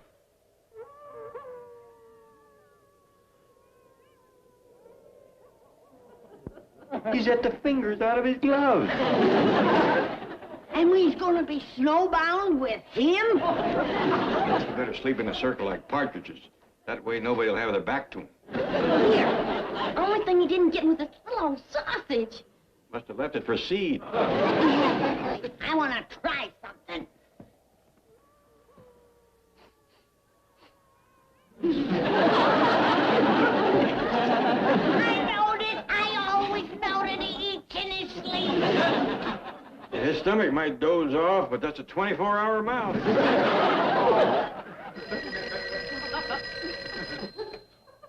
Ted Clampett speaking. Oh, hello, Mr. Drysdale. Well, he ain't doing so good. Jethro's at all the victuals, and with him inside and the wolves outside, we's twixt a rock and a hard place. Well, that's mighty brave of you, but... well, all right. I sure do thank you. Mr. Drysdale says he's fetching over some victuals and nothing can stop him. He's coming, we saved! We saved! Look who's coming, too. Hurry, Mr. Drysdale! Mighty Mouse is awake! Mush! On King! On Pierre! On White Fang! What's that, Muglock? You crack that whip one more time, and I am going to give you a neckful of white fangs. Always one complainer in the pack. You're wearing 3 layers of fur. That's another thing. It's 85 degrees out here. Wait till we get inside. It should be down to 30 in there. Now, don't forget our deal. You have my word. You help me put this over, and you'll be rolling in dough. Chief, there's a wolf. Oh, relax. Stop. But I see others out there. They're all stopped. What about the house? Sound effect record. Okay, boys, start the wind machine. Now, you go inside and tell the Clampetts I'm fighting a rear guard action against the wolves. I'll make my entrance in a minute.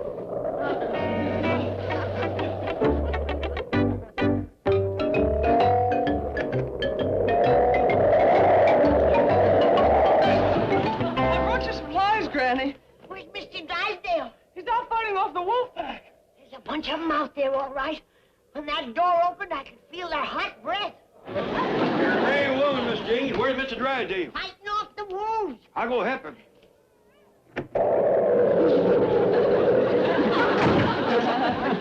Have no fear. Milburn of the Mounties is here.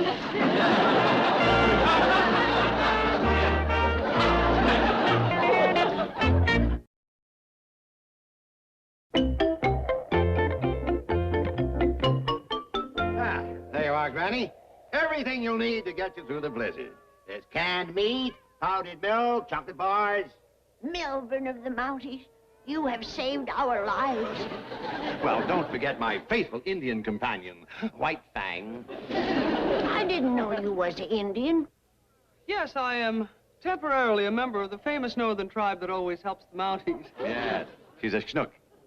That's Chinook. Can I put these in the fireplace? Oh, yes, of course. We's out of firewood, and I've never been so cold in my whole life. Now, don't worry, Granny. By tomorrow morning, the blizzard will be over. Good.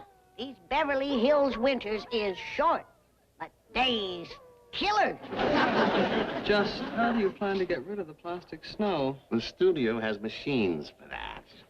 I hope they send a snowplow in the morning so we can get out of here. Oh, no, Granny. Snowplows are for peasants. Here in Beverly Hills, they vacuum the snow. Wouldn't you know it? Now, you turn in and leave everything to us. Yes, Mr. Clampett's already gone up to bed. No, ma'am, Miss Jean. I just went up to get into my clothes so I could fetch in some firewood. No, Jed. Have you forgotten about the hungry wolves out there? Well, I figure if these two city folks got past them, I sure can. Well, you see, we got through because wolves are frightened of Indians. Indians? Yeah, Jed. It turns out that Miss Jane is a schnook. That's, Chinook. Yes. Well, anyway, I wouldn't risk going outside. Those wolves are vicious. They'll tear you to pieces. They'll... Oh, no. Hi, everybody. Look here. Ellie, don't bring that man-eating varmint in here. He's vicious. He'll tear us to pieces. No, he won't, Granny. I've been watching him, and he ain't moved for better than an hour. They'll sort for him, so I fetched him in. Shall I warm up the getaway sled? No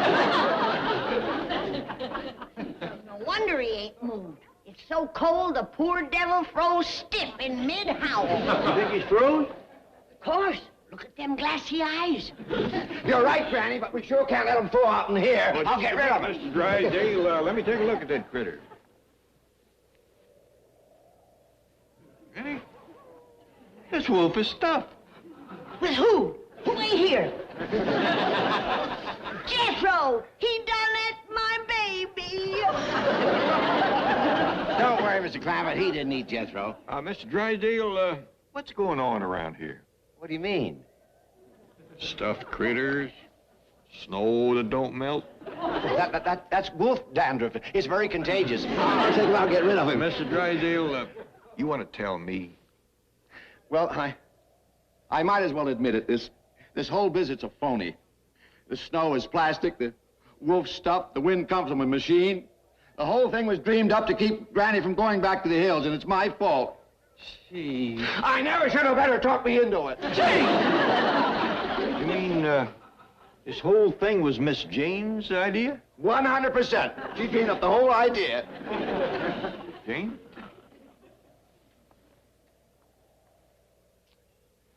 That's about the nicest thing I ever heard tell of. Huh? Going to all that trouble just to make Granny happy. Thank you. Now, wait a minute. It wasn't all her idea. Oh, that's true, Mr. Clampett. It was his idea to turn the air conditioning down so it would be cold in the house. The only part I didn't like. Welcome to the tribe, Schnook. That's Chinook. The problem now is to keep Granny from finding out she's been fooled. Well, one thing is sure, we can't let her go outside. It's 85 out there. I think I got it. Mr. Drysdale, you lay down on a sofa. What? If there's anything to keep Granny in a house, it's somebody needing her doctoring. Granny, I can't find Jethro no place. Me neither. I'm afeard he's either been ate or froze.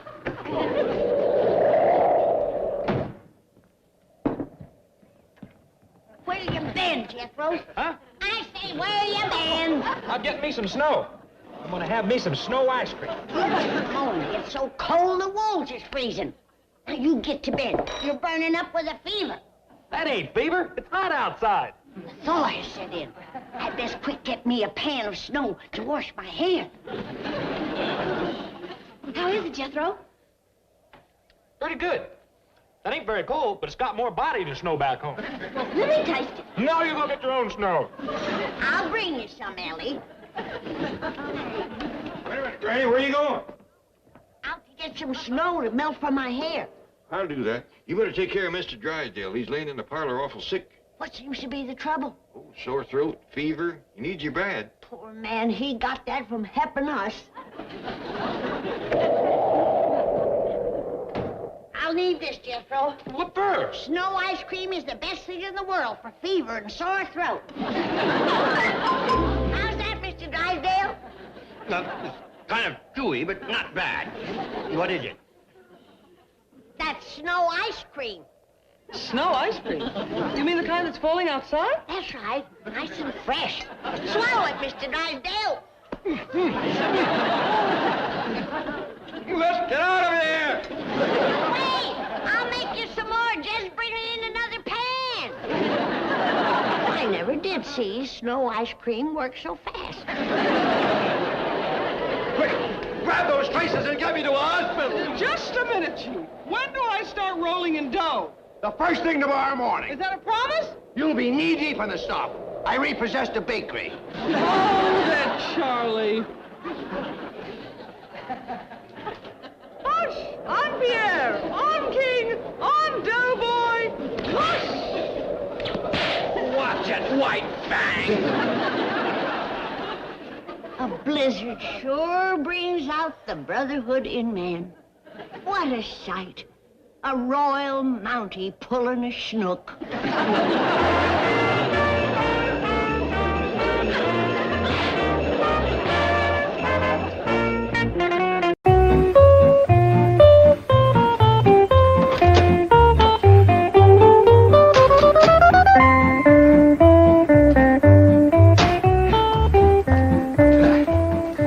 This ought to get the Clampetts interested in deep-sea fishing, don't you agree? Chief, it is a master stroke of psychological strategy. Thanks.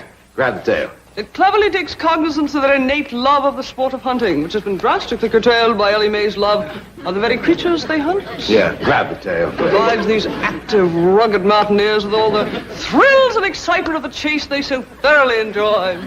Yeah, grab the tail. And if they become devotees, it will prevent their leaving Beverly Hills and returning to their home. For, by its very nature, big game fishing is impossible in their landlocked, mountainous terrain. I repeat, Chief, it is a master stroke of psychological strategy. All this because I said 3 lousy words. Don't you agree? And I'm going to say 3 more. Grab the tail!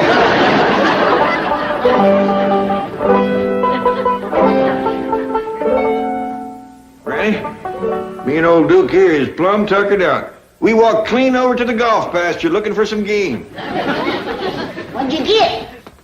We got mean mouthed and stick chased out of there. You mean you come home with nothing, empty-handed again? Well, we did manage to find a few of them golf eggs. Throw them out, Jed. They just can't be cooked. I boiled them and porched them and fried them. And they still come out gummy as an old boot. Doggone it, I wanted some fresh game meat. Well, looks like we's caught betwixt and between, Granny. Folks don't want me shooting a gun, and when I snare the game, Ellie makes a pet out of it. Uncle Jed, Granny! Come see what Mr. Drysdale and Miss Jane brought us. A great big old fish about this long. Fish that size must be a channel cat. Yeah, some catfish rolled in cornmeal, deep fried. Ought to taste pretty good right now, huh? Sure. Come on, let's go. Remember, not a word to my wife about giving this trophy to the Clampetts. Right, Chief. That fishing trip to the Gulf of Mexico cost us about $4,000, and this is all we have to show for it. I understand. Plus which, it took her 6 hours to land it.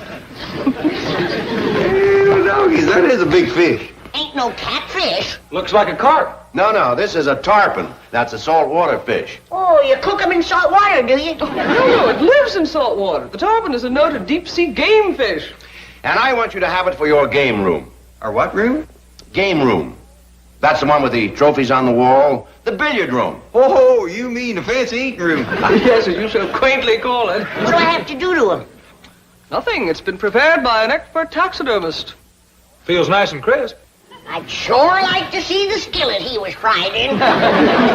Me too. Feels like the grease got too hot and he curled up a mite. No, he's not fried. Baked? No. Don't smell like he's been smoked. Tarpon are rarely cooked at all. Once caught, they're usually preserved, like this one. Oh, preserved. Like pickled? Well, yes, in a way. It's quite a process. They're cleaned, scraped, treated with chemicals, even the bones are removed. Then, a form is made and the skin Miss is... Hathaway. Sorry, Chief. Mr. Clampett, I'm sure you'd enjoy catching a fish like this. I would for a fact. Now, there's a critter even Ellie wouldn't make a pet out of. Then it's all settled. Now I'm going out and get you the finest deep-sea fishing equipment that money can buy. Oh, no need to do that, Mr. Drysdale. I can cut myself a pole and make a hook out of a bent nail. No, catching big game fish like tarpon and marlin requires very special equipment. It does indeed, Mr. Clampett. The black marlin, for example, which is a native of our own Pacific waters. Jethro, fetch this fish out to the kitchen. I gotta figure out how to cook him. But, Granny, Miss Jane said you didn't have to do nothing more to it. She said that it was all... I heard what she said. But I say that this fish ain't got a fresh-caught look to it. And nobody's chomping on him till I've cooked him. Yes, ma'am, Granny.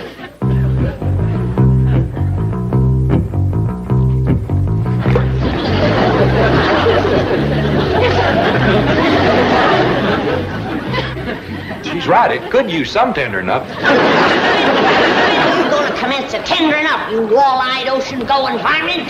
You cooking that fish? I ain't giving him a bath. Gene said he already been prepared by experts, something or other. Taxi driver. That sounds like it, yeah. He better stick to driving taxis. He don't know shucks about fish. I've been boiling this rascal for 2 hours, and he's still tough as harness leather. You know what it could be, Granny? What? Swimming around in the salt water all them years is what toughened him up. You know what brine will do to any kind of hide. I know what it's done to his hide.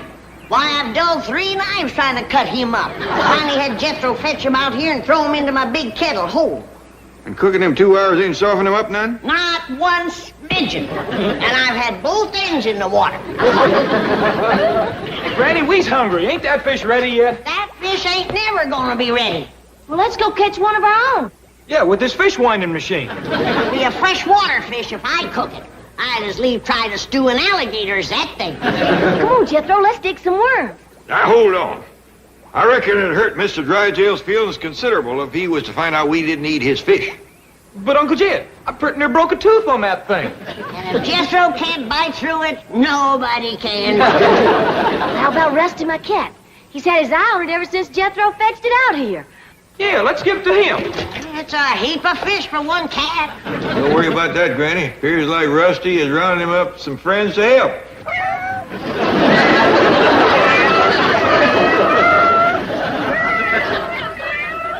All I can say to you is... loads of luck.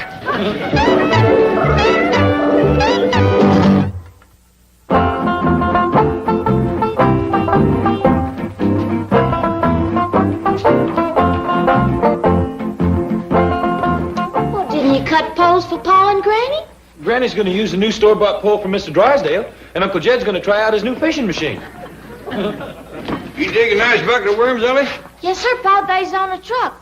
What's that thing you're wearing? Well, this here is a fishing machine harness for holding this here fishing machine. I still say that's a mighty short pole. I reckon it's meant for fishing over the side of a boat, Gran.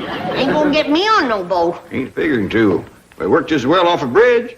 You know any good fishing bridges, Jethro? Only bridge I know goes over the Los Angeles River. Ain't nothing like a river for catfish. Let's get going. Wasn't much water in it last time we was there. Maybe the beavers had it dammed up. If May's still there, can I bring home a beaver? No more critters. Quiet down, Granny. We ain't bringing home nothing but fish. Let her roll, Jethro.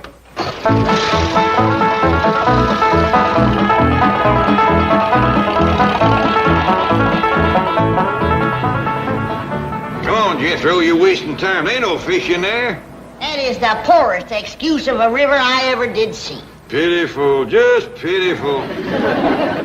Los Angeles is so ashamed of that river, they had to put up cement walls to hide it. It'll be better when the spring thaw sets in. Come on, let's go find us a creek or a pond. Hey, wait a minute. I got a bite. My doggies, he has a dad.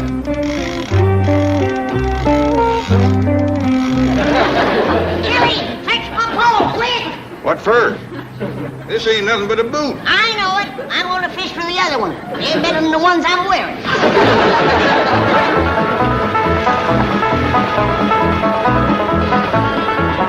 You youngins wait here. Granny and me is going in and talk to Mr. Drysdale. Yeah, I have a few things to say that you might oughtn't to hear. Him and his Beverly Hills fishing. Now, simmer down, Granny. We'll get it straightened out. Keep an eye on the poles and stuff. Guess what, Chief? What? You're taking the Sea Witch tomorrow. I am not. You know she doesn't get along with the Clampetts. The Sea Witch is the boat you've chartered. Oh. Well, don't scare me like that.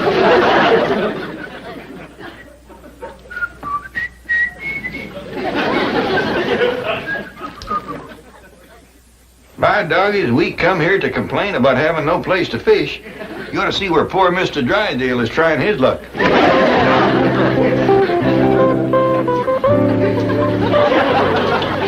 Granny, Mr. Clampett, come in. Mr. Drysdale, are you catching anything out of there? Well, I wasn't really trying to catch anything. We was trying. What did you get? One old boot, and it don't fit too good. I thought the hunting around here was poor, but the fishing is really miserable. We found a pond with some fish in it up the street yonder. The one with the spring and the bubbles coming out of it in the middle.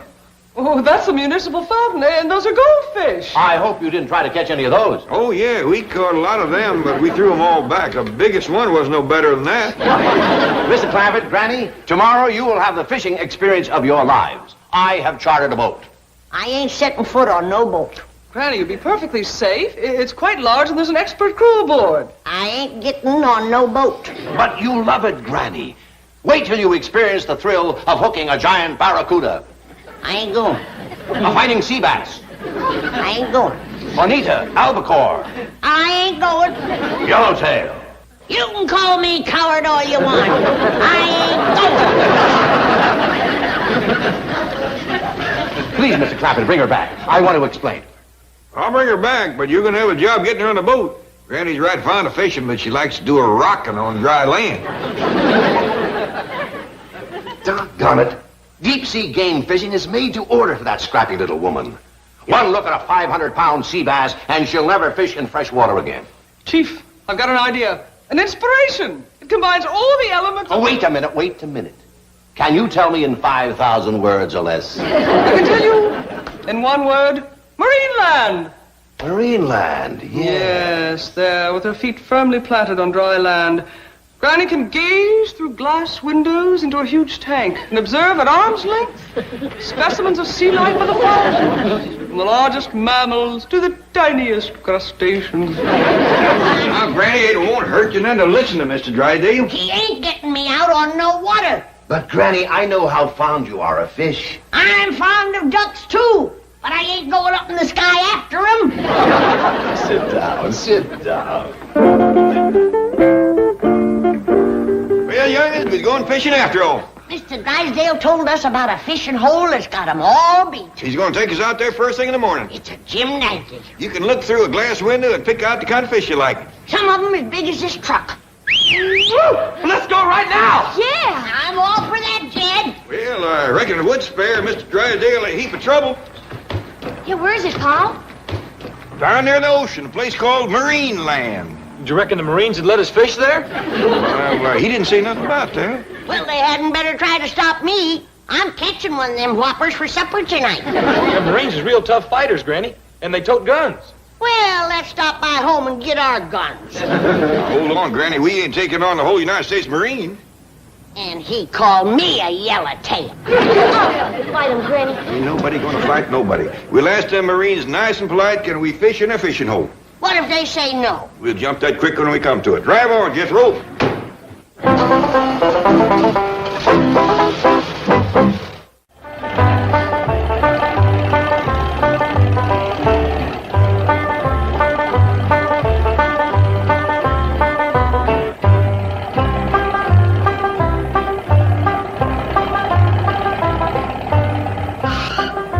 Excuse me there, young feller. Are you a Marine? No, sir, Air Force. But there's a Marine. Oh, Sergeant. Yes, Lieutenant. These people seem to be looking for a Marine. Yes, sir. What can I do for you? Well, we heard stories about all the big fish there is in there, and we sure would like to try our luck. Be my guest. Well, thank you. Oh, it's a great spot. You'll love it. Big fish, huh? I'll say, if you like real big fish, be sure to catch the whale. We'll do our best.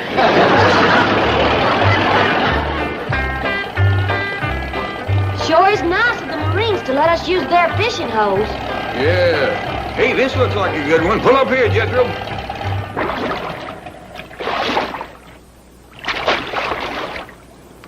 They must be them whales that Marine told us to catch. I got to admit, them's big fish. I don't think we got a pole big enough to pull one of them rascals in. According to the sign on the fishing hole, them there is porpoises. I want me a whale. Drive on.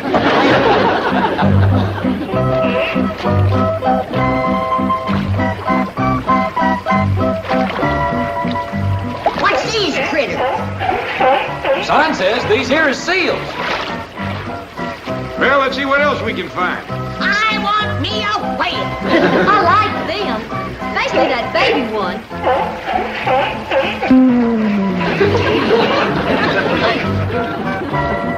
This here's the biggest one yet. It's a dandy. Is this where the whales are supposed to be? That's what the sign says. I don't see no fish. Maybe you got to drop a line in and get a bite. Put a hook on my line, Jethro. Yes, I'm good. Harry May, I'm gonna catch me the biggest whale there is in there. Fish me out a nice big fat worm.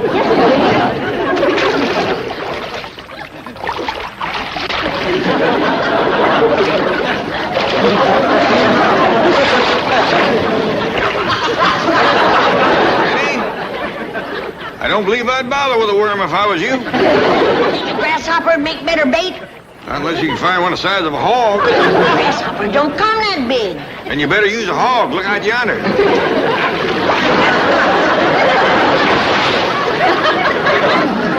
Here he comes again.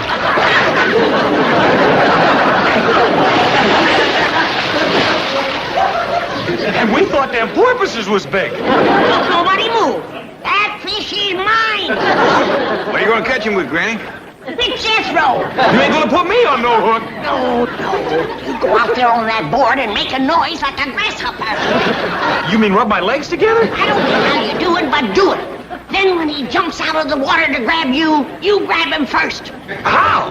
Throw your arms around him. Grab him out of there and fling him on the bank.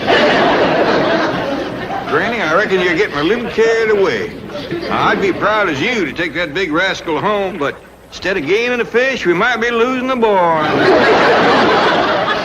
If the Marines can catch him that big, so can we. Come on, Jethro.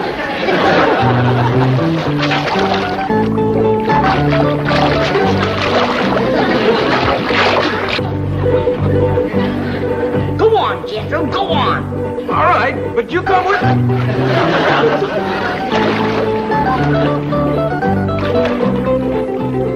What's the matter, Jethro? You scared of a fish? Well, I'm what I am. Here's a whole bucket of fish. Why don't we take these home? Then we don't have to bother that big, ugly rascal. Give him one. He'll think we're friendly. Catch him off guard. Go on, Jethro, go on. I'm sorry. I didn't mean you're ugly. That's right, Jethro. Tempt him again.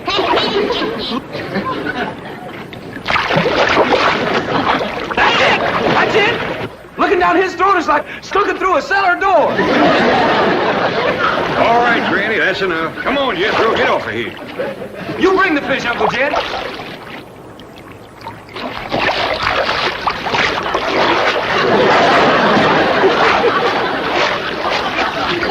Another fish, Jed. Here's one for you, young fella. I think this whale wants them all.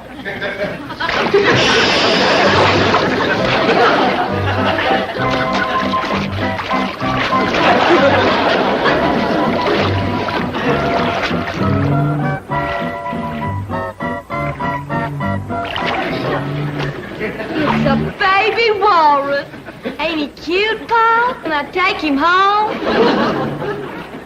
Hadn't better, Ellie. He'd remind Granny too much of Leif Crick. Ain't that right, Granny? Where'd you go, Granny? Jethro! Put me down, you big coward. I caught her, Uncle Jed. She was bringing her back to the whale tank. I reckon we better head for home.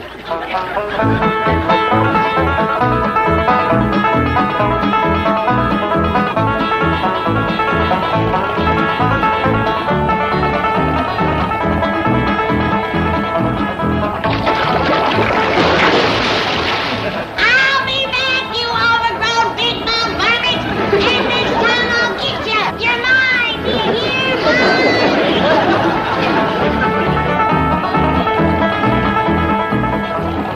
I can't stand it. Turn around and go back. We're going home, Granny. Now quieten down. You can't catch a whale, Granny. It's too much fish for a little woman like you. The fish don't feel it's too much for me. I'll see him in my skillet or it's the last thing I ever do. Just getting close to him, Will be the last thing you ever do. Now settle down.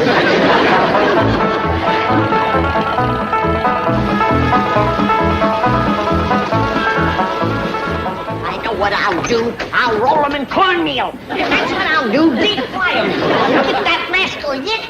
Where you going, Gran? None of your business. Who sent her off? Poor Granny. Yeah, the sad part of it is, when she goes telling folks about the one that got away, ain't nobody gonna believe her. Hey, Jed, look what I found on the truck. A baby seal. That's my baby seal. You put him down. Ellie Mae Clampett, did you carry off that critter from Marine Land? No, sir, he followed me. Followed you? Yeah, you just put him down and I'll show you.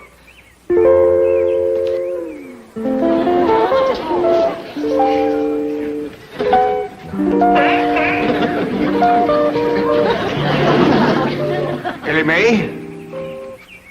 I reckon he followed you to the truck, but he didn't get up by himself. No, sir. I helped him a little. It happened again because we're taking him back. Come on, Whiskers. Hey, Granny, we's going back to Marine Land. Don't get her steamed up again. There ain't no way in the world that little woman can catch that big... Let's go. I'm ready for that big... Oh, come in, Miss Walsh. Thank you. I have some papers for Mr. Drysdale. Oh, I guess he's still up at the Clampetts. They've gone back to the hills, and the chief foolishly agreed to take care of the house, Jethro, and the critters. And the what? Critters. That's hill talk for animals. Chief. How's everything up the mansion? Mansion? You mean menagerie? This place makes the zoo look like a... Just gave you a stack of pancakes, you glutton. Sounds like Jethro. No, that's the bear. You're cooking pancakes for the bear? I'm cooking pancakes for everybody. I figure that's one thing they'll all like. You see, with syrup... Correction. One of them doesn't like pancakes. You throw another pancake at me and you don't get to watch television tonight. Jethro threw a pancake at you? No, that was the ape. Listen, Miss Hathaway, get me on a plane to the hills right away. I've got to bring the Clampetts back.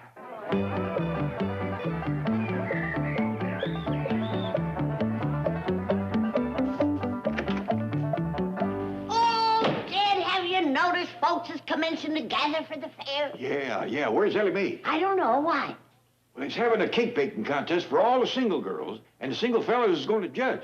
I got to find Ellie Mae. But, Jed, she's such a miserable cook. I know. I got to make sure she don't enter. Morning, everybody. Morning, Ellie. Done entered 3 contests already this morning. Was one of them cake baking? Oh, no, sir, Pa. I entered that one yesterday. Oh, Ellie, honey, there's gonna be lots of nice-looking young fellas in town for the fair. You don't want to spend the day in that hot kitchen baking a cake. Oh, I baked it last night when it was cool. All I gotta do now is decorate. What other contest did you enter, Ellie Mae? Oh, basket weaving and post hole digging and barn raising.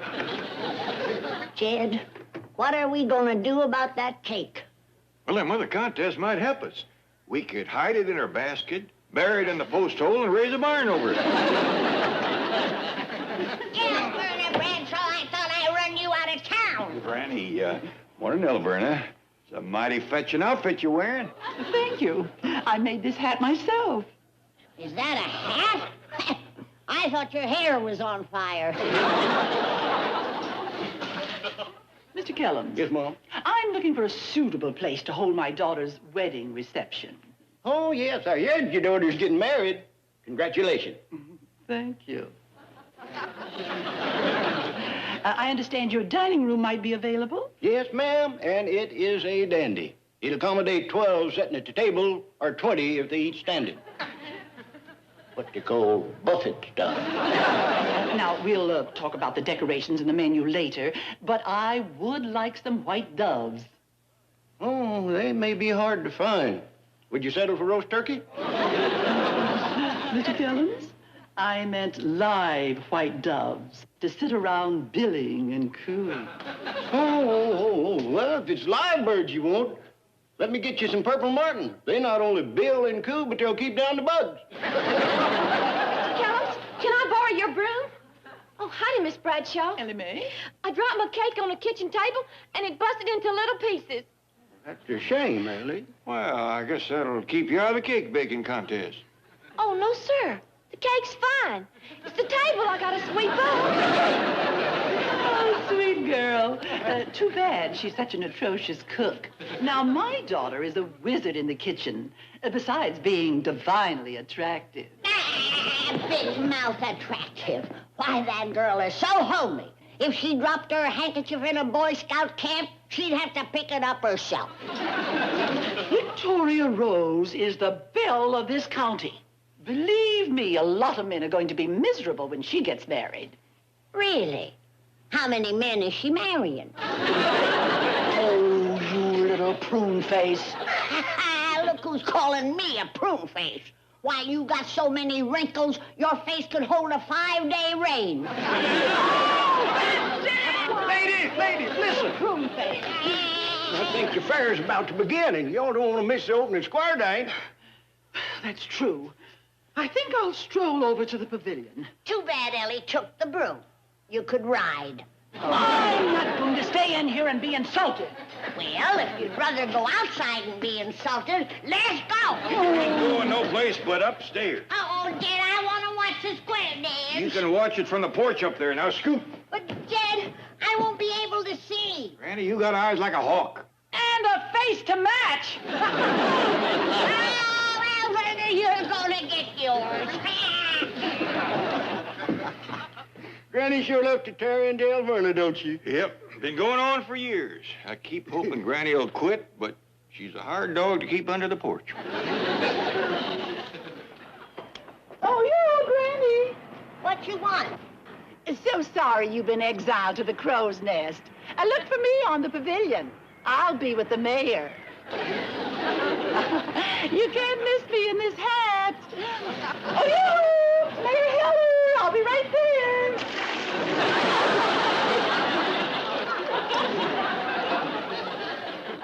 You're right, Alberta. I couldn't miss you.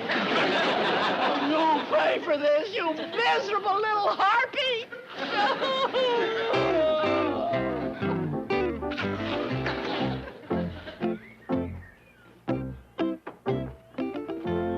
We's gonna have a dandy view from up here. We sure enough are. Look, yonder goes Alverna Bradshaw. But she's took off her fancy hat. How about that? I figure she want to wear that thing, make a big splash. Oh, she did, kid. She made a whopper of a splash.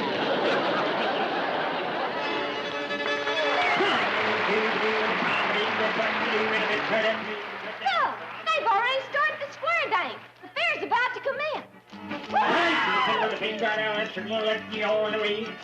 Now whirl away for the hat, says J and L, and left for the corner bank. Get your girl in comedy. Comedy goes to like you and get along. That's what you do. Couple one, you down, swing, go round and around with a pretty little thing. Go down, center and divide the ring, and a couple of ride. Let everybody pick up all, sail on, get tired, but like things for one like more. Hi, doggies. Nobody calls a square dance like old L.D. Keller. Come right, and keep the door, you might. Sit little lady home, and sit by swinging everybody dance. Now step like that, shoot the reach, finger, and just like you to step like that, shoot that finger. And nobody plays it like Slim Wilson and the Tall Timber Boys.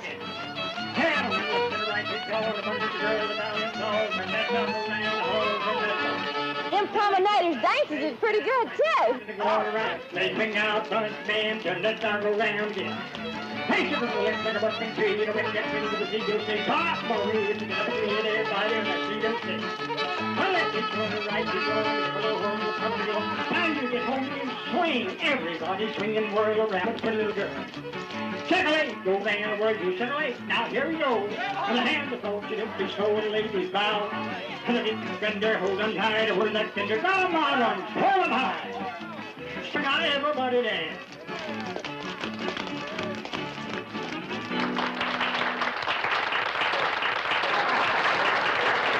Well, now the fair is officially open. Come on, Ellie. Let's go pick you out a husband. Oh, wait a minute, Granny. Hold it. Hold it, Granny.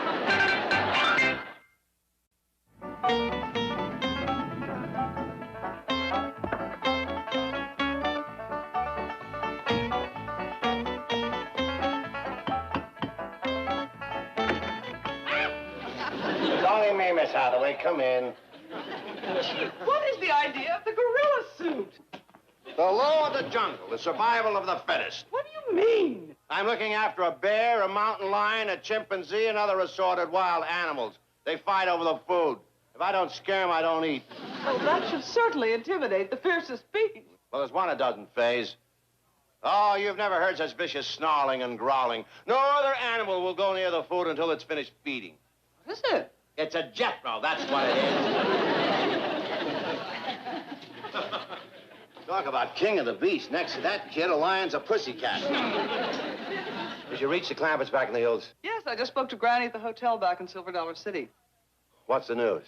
Well, I have good news and bad news. Granny says they're not coming back. They're going to stay there and get Ellie Mae a husband. And after she's married and settled down, the whole family might stay there. Oh, boy. Okay, now let's hear the good news. That was it. That was the good news? Wait till you hear the bad. Forget it. You couldn't possibly top what you just said. Granny wants you to send them their $85 million. You did it.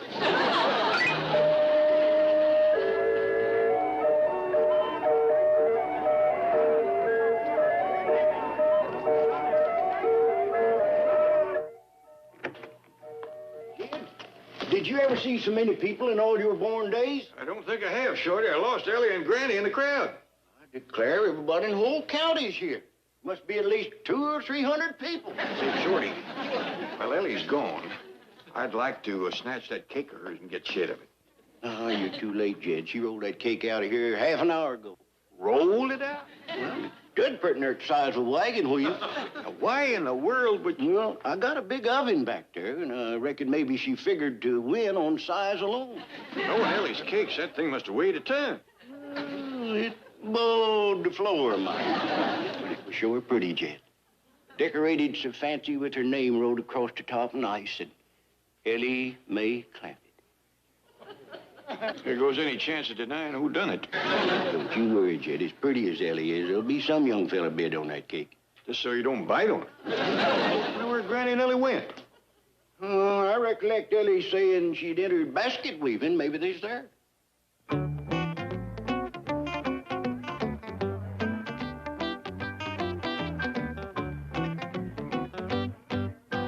Well, I declare, that is the most beautiful basket weaving I ever did see.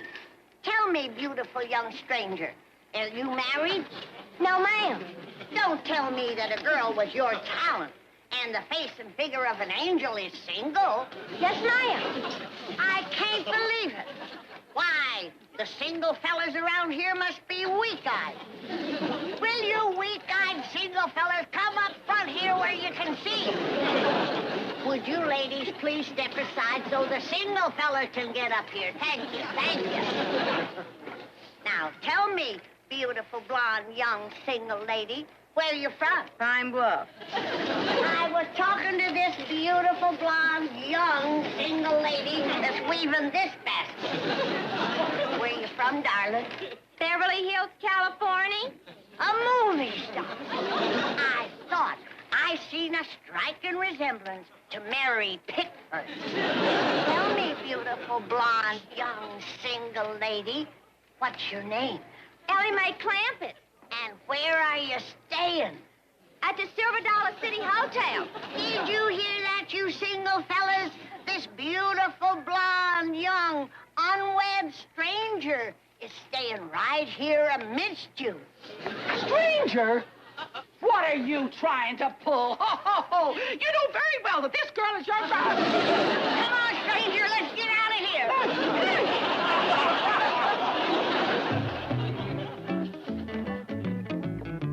Excuse me, Sheriff. Do you see anything of Granny and Ellie Mae? Yeah, Jed. Last I seen them, they was headed for the candle maker's shop. Thank you. See you later.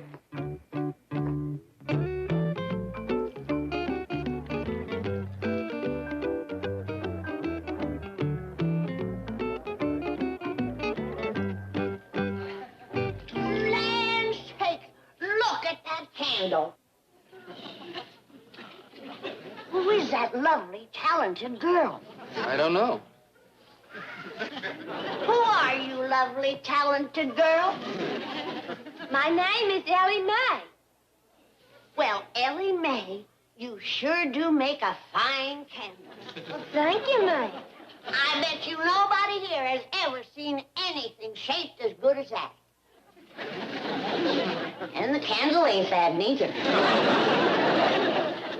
I see you got a sense of humor. Yes, ma'am. You got a wife? Yes, ma'am. Well, step to the rear or you're going to get splashed with hot wax. No, I won't. You want to bet?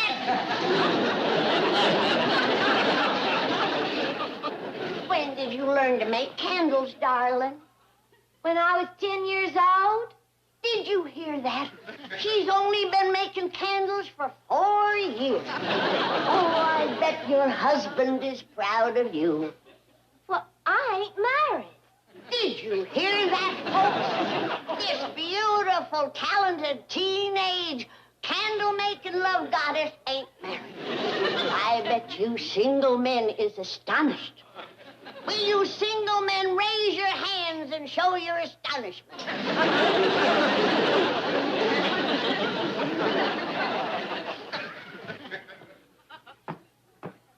Let them single, astonished young men step forward while I ask this beautiful, talented, teenage, candle-making love goddess a few questions. What is your full name, child?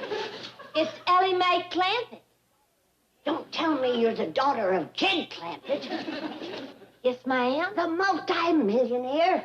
Yes, ma'am. The man who's gonna put all of his $85 million into his daughter's dowry.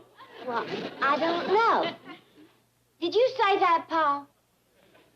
He ain't here, is he? Right behind you. Now, folks, it's easy to see why this girl is so beautiful. This is her handsome Paul. Not only is he handsome, he's the kindest, sweetest, most even-tempered, understanding, forgiving man that ever lived. He's a lovely man, gentle and forgiving, especially to old ladies.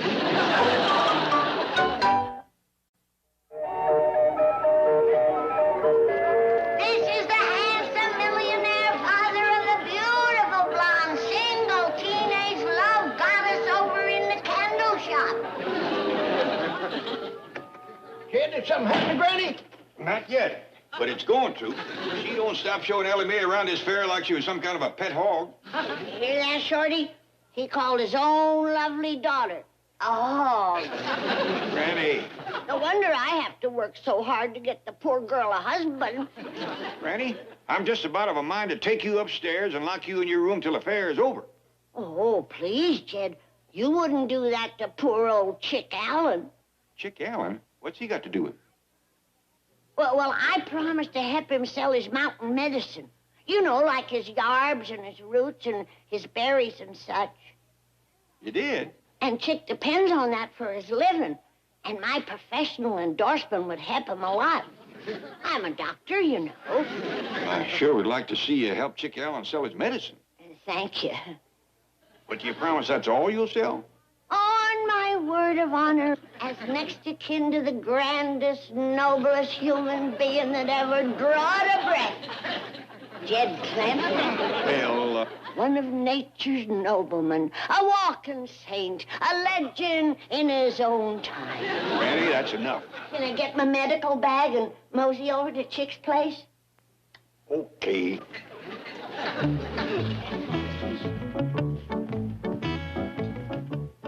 Bless you, Jed. You're a prince among men. You know, Jed, you can't hardly blame Granny for wanting to get Ellie married to head Elverna Bradshaw's daughter. She hadn't ought to made that bet with Elverna. Yeah, but she did. And if she loses, Elverna gets to kick her clean up Dewey Bald. That could be kind of humiliating. And painful. That's 2 miles uphill through rocks and brush. And Granny ain't a young woman. Fact is, she's kind of old and feeble. Gather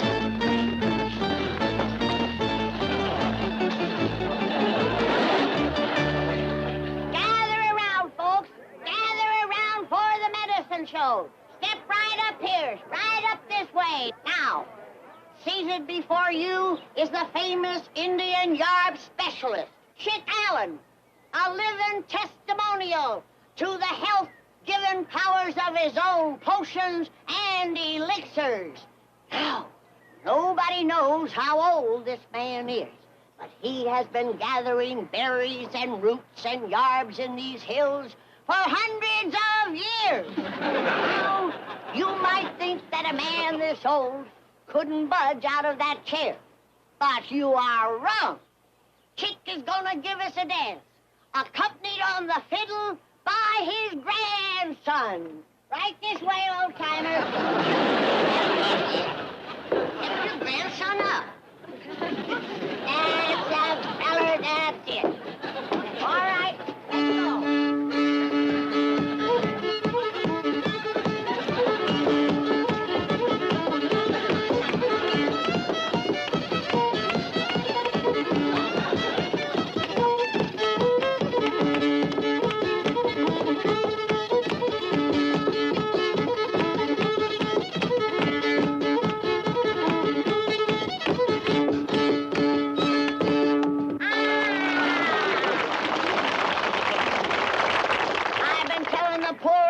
but for 70 years, he ought to take his grandpappy's medicine. Now, as you can see, Chick makes potions and elixirs for man or beast. And also, yarbs of joy, Indian salve, blood purifiers, and snake oil. But today, we are going to tell you about a new product, Chick Allen's Magic Mud Pack. Now, to demonstrate the beautifying properties of this miraculous mud, I'm going to have to ask for a volunteer from the audience. Would some lady please step up here? Sorry, madam. We ain't got that much mud. How about another volunteer? How about you, lady? Me, ma'am? Yeah. Step up here, stranger. Step right here. The magic mud, Chick, please. Now, I'm going to apply this magic mud to the face of... I don't believe it. I don't believe it. Why, this face can't be improved. Never in my 70 years of doctorate have I seen such a beautiful complexion as I see on the face of this magnificent creature. What is your name, magnificent creature? Ellie Mae Clampett? Well, congratulations, Mrs. Clampett. Well, it ain't Mrs. It's Miss. Did you red-blooded bachelors hear that? This beautiful, gorgeous young thing with the perfect features and figure to match ain't married. So, you're at it again. Folks, I'm Elberna Bradshaw. Bless you, madam. Another volunteer. And I want to tell you... And this one needs all the help he can get. You know...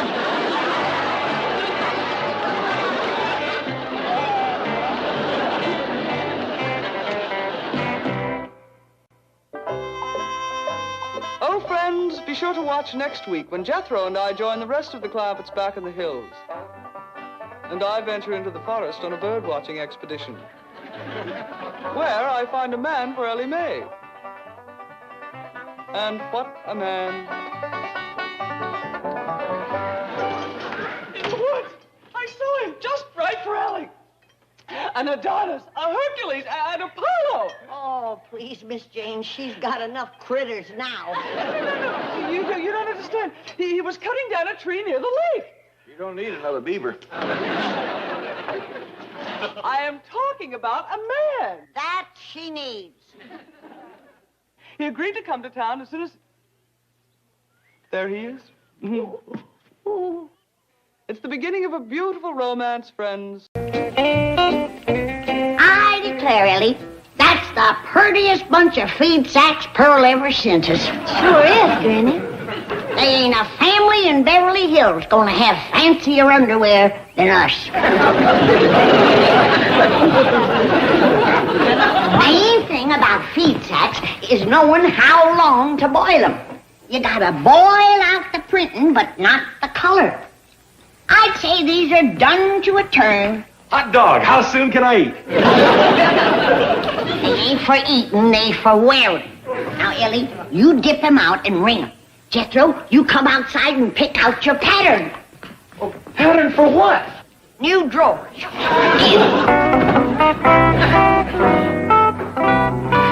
Ellie Mae, where's Granny? Oh, she's out back hanging up clothes, pal. My doggers, I'm pleased to see you taking an interest in kitchen work. Well, thank you, pal. Excuse me.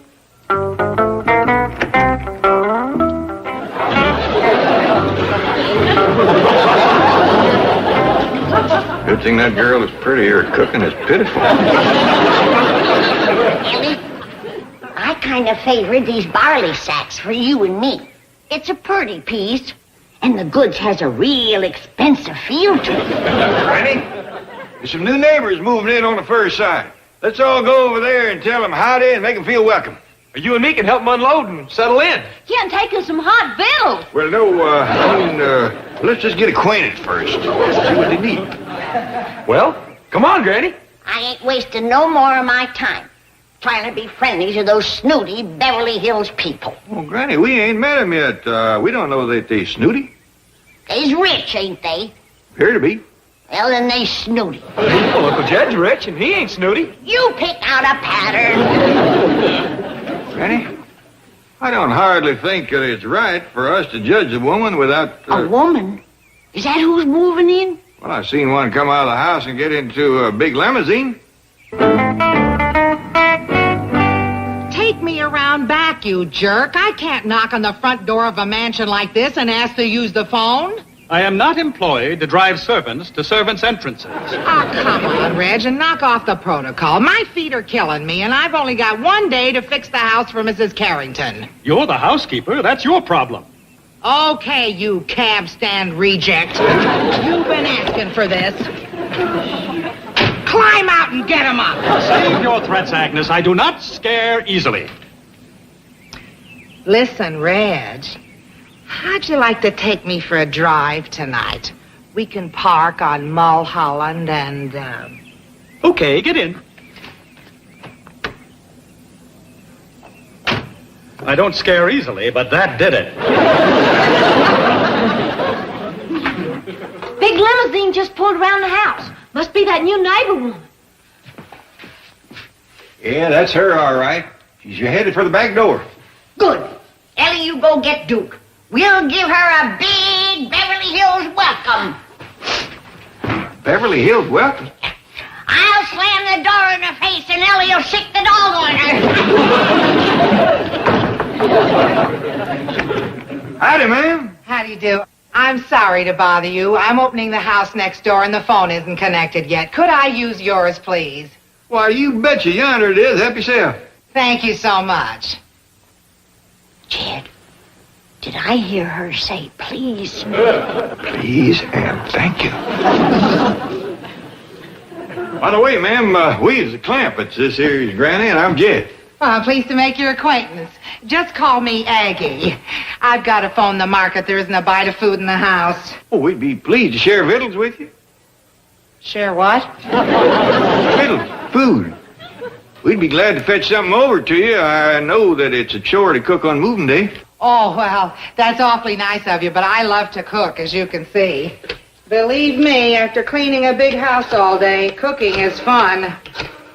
You clean the house? Morning till night. But a little honest work never hurt anybody. Market, I'd like you to send over an order and charge it to Mrs. Philip Brentwood Carrington III. Like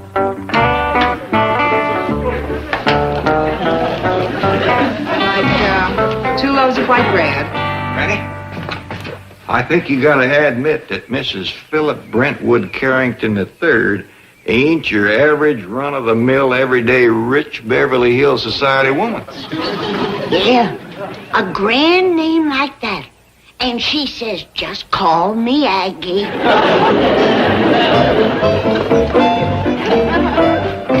Morning, Jethro. Greetings, dear boy. Howdy. Oh, why so glum? I was hoping the new neighbor'd have a pretty maid, but I didn't see one. Jethro, did I hear you say something about a new neighbor? Yes, sir, Mr. Drysdale. She's just settling in. The moving man told me her name was Mrs. Philip Brentwood Carrington III. Carrington. Carrington. See, that name rings a bell. Jethro,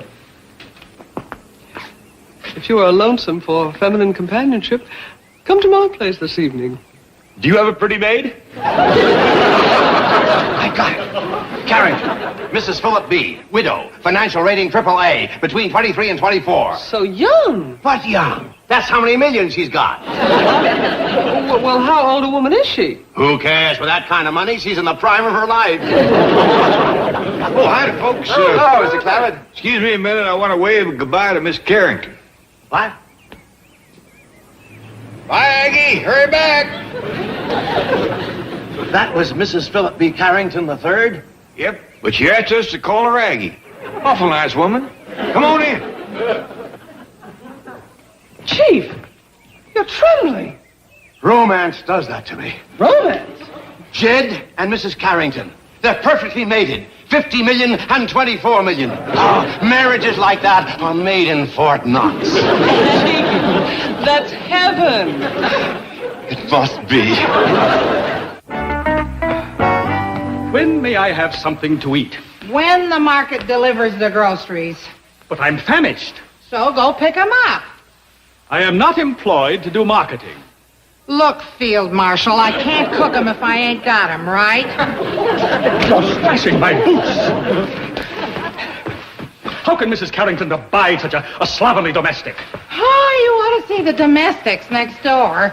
A cook and a caretaker straight out of Tobacco Road. He hasn't shaved in a week, and she wears army shoes. You should apply for work there. You'd fit right in. Reg, why don't we stop this bickering? Why don't we just step outside and settle this man to man? Well, for one thing, we're a man short. Fake it. Don't get run over by a shopping cart, Tarzan.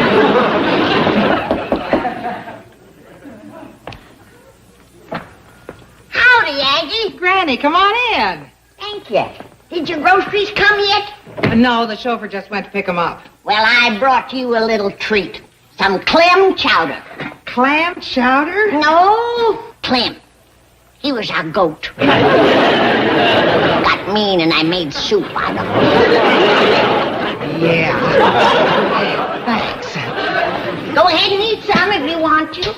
No. I'll wait for the chauffeur. He's hungry, too. Fine woman, Aggie. I like you. Well, thank you, Granny. Come on and sit down. No. You're busy with your scrubbing. Can I help you? Oh, no. No, I'll get it done. Come on right over here and sit down.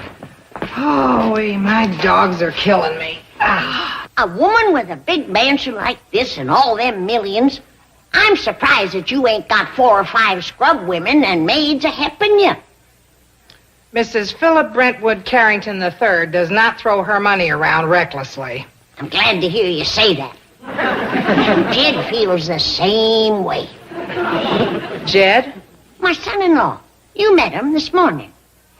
Oh, the fellow with the, That's him. The good-looking one.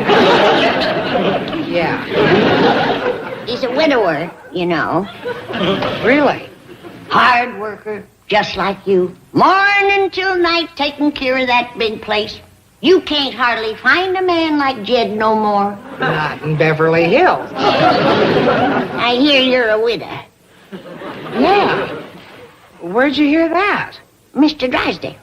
Oh, he says he knows all about you. Says you're a fine woman. Well, who is he? What's he do? He's a bank president. He's over to our house a lot. Comes over to talk with Jed about all of his millions. You ought to get better acquainted with Jed. He's a fine catch. Uh-huh. That man can do anything. Pick a squirrel out of a tree at 200 yards. Put an edge on a plow that would cut through a hickory root. Plays the harmonica. Makes his shoes. Sounds like a real winner. Come on over and get acquainted. Oh, I'd like to, but I gotta... Oh, my back is killing me. Rheumatiz? Well, something like that. You come on over, honey. I got some medicine that'll fix you up. Make it myself. Is it any good? Good! I've had rheumatiz for 40 years. Loved every minute of it.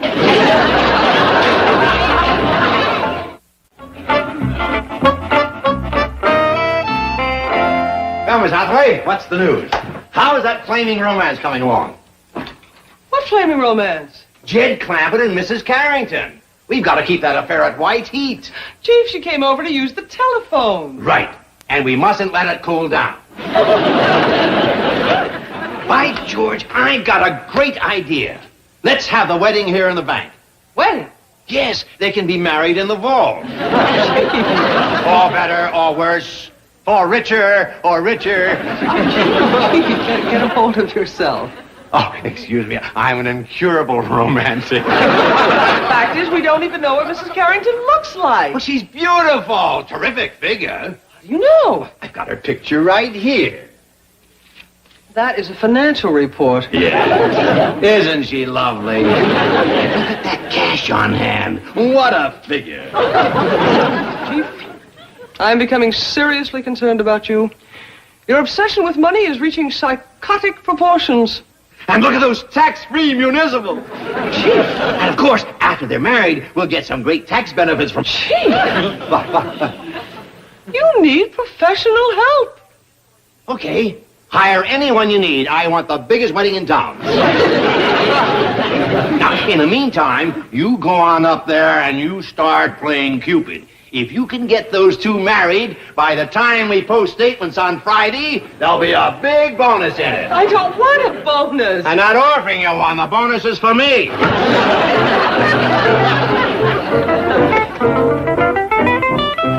What are you doing here? You're supposed to be up there promoting the romance of the century.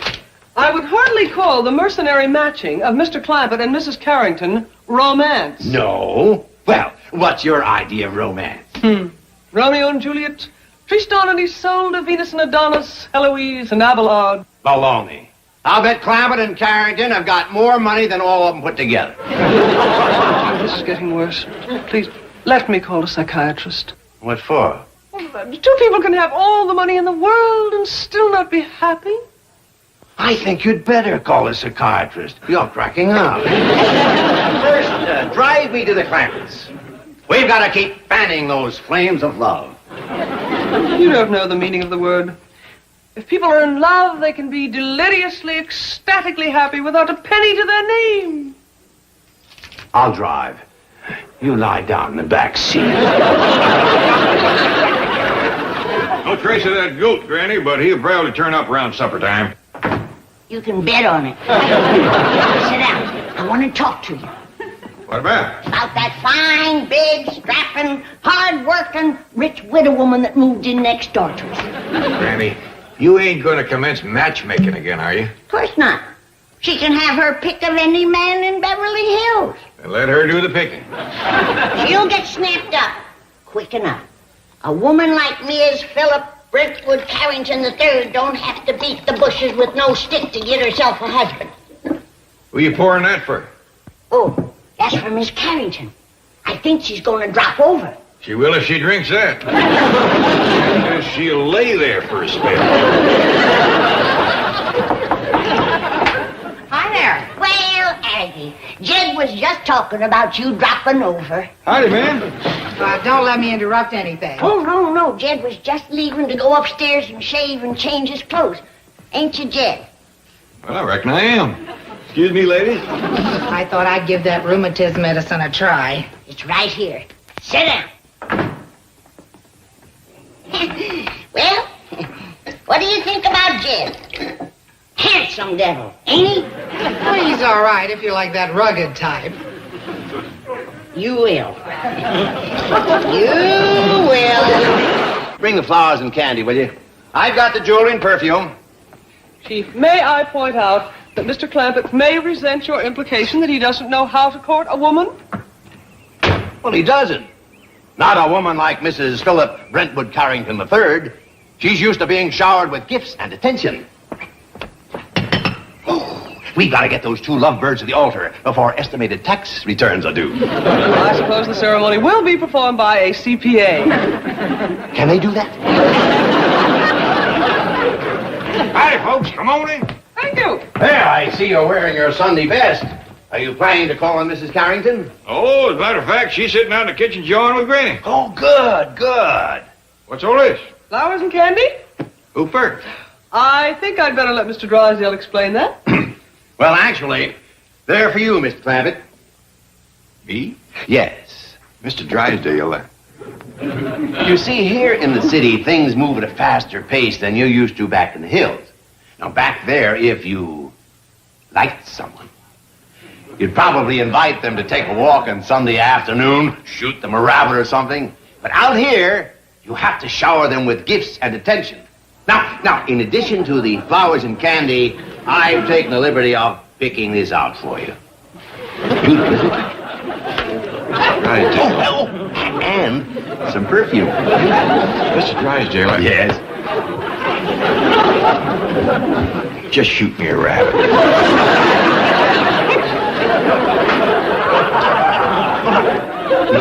Clampett, these aren't for you.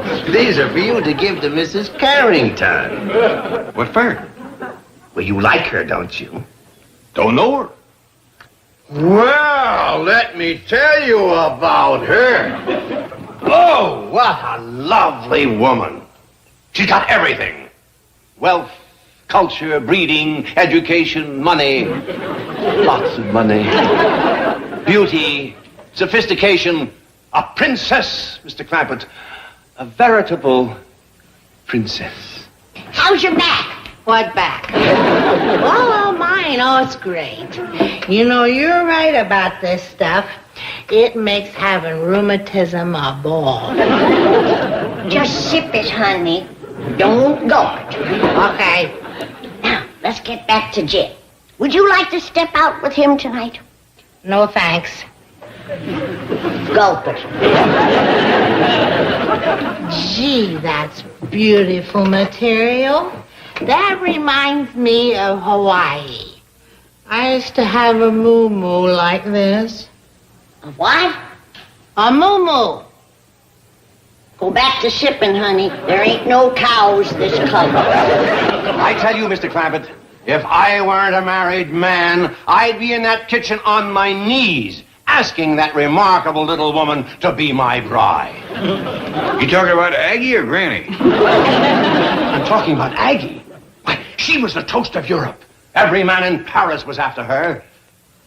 No offense, but they must have been kind of short of women. Would you like to wait in the car? No, I'm enjoying this tremendously. Now, Mr. Clark, think of your daughter, Ellie. Think how wonderful it would be to have a mother like Mrs. Carrington. Who could teach her the social graces? Mold that child in her own image. Why, in a little while, Ellie would be just like her. Sweet, refined, a perfect little lady.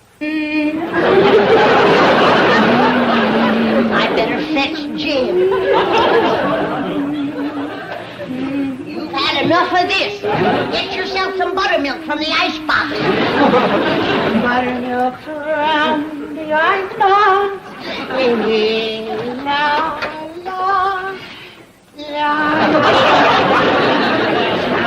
Flowers. No.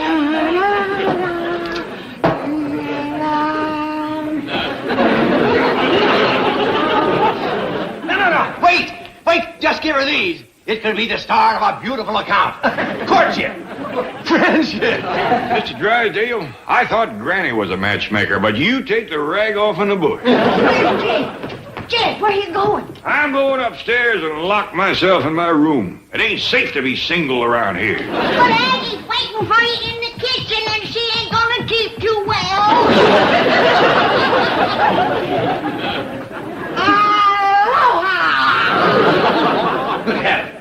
Who are you? I'm Melvin Drysdale. Milby, baby. I'm your Aggie. These gifts. Oh, that's awful sweet of you, honey. But let's hula lean.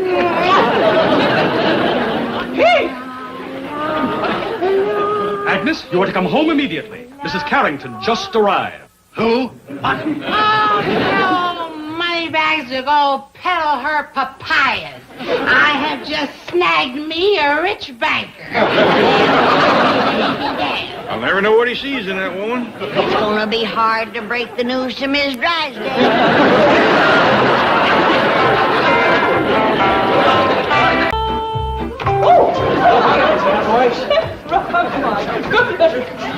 Oh, I'm sorry you got all tangled up in the rope. Well, I am rather helpless. If a man were to try and kiss me now, I couldn't resist. You couldn't? No, I'd be at his mercy. Don't worry about that. Ain't no man gonna kiss you while I'm here. Jethro, you are like a magnificent skyscraper with an uncompleted penthouse. Thank you. Oh, that reminds me, Dr. Twomley is most anxious to see you again. Well, I'm anxious to see him, too. He never did give me my certificate of health for school. Well, Dr. Twomley is not an internist or diagnostician. He works in the field of psychiatry. Well, as soon as he gets done working in that field and gets back to his office, I sure would like to see him. Well, I'm in his office now, but what I want to explain is... Hey, I better hustle down there right now. Miss Potts says without I have a doctor's certificate, I can't graduate into the 6th grade.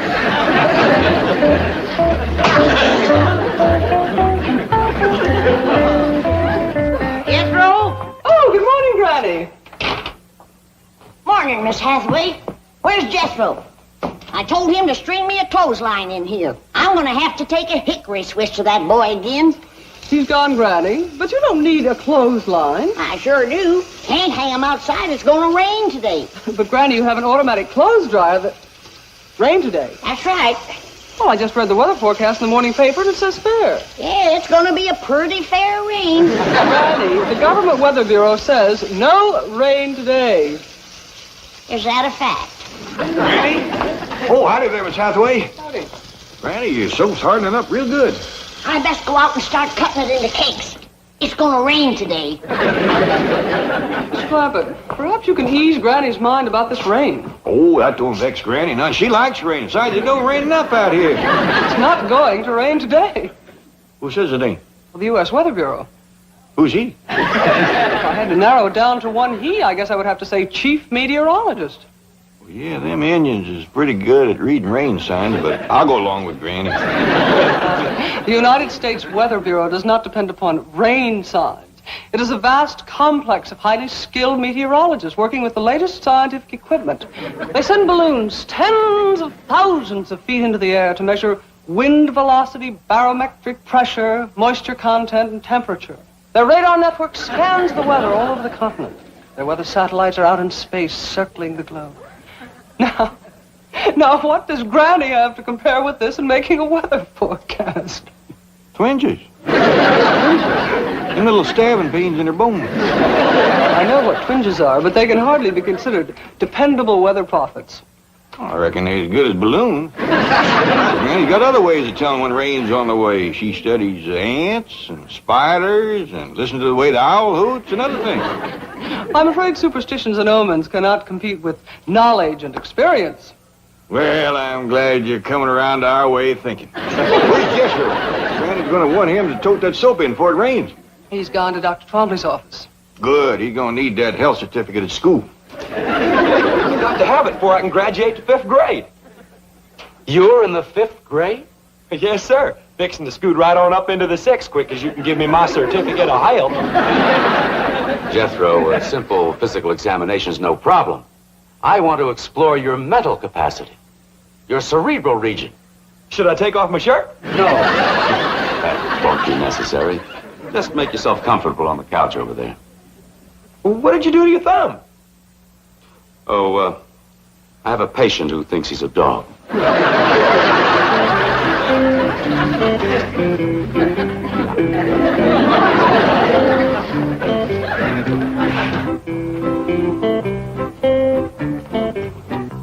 I hope this examination won't take too long. I got to get to school before it rains. Oh, you don't have to worry about that, Jethro. It isn't going to rain. Oh, yes, it is. Granny says so. When Granny says something's going to happen, it happens. Sounds like she has remarkable powers. Strongest little woman you ever did see. I meant clairvoyant powers. Would you say she's a medium?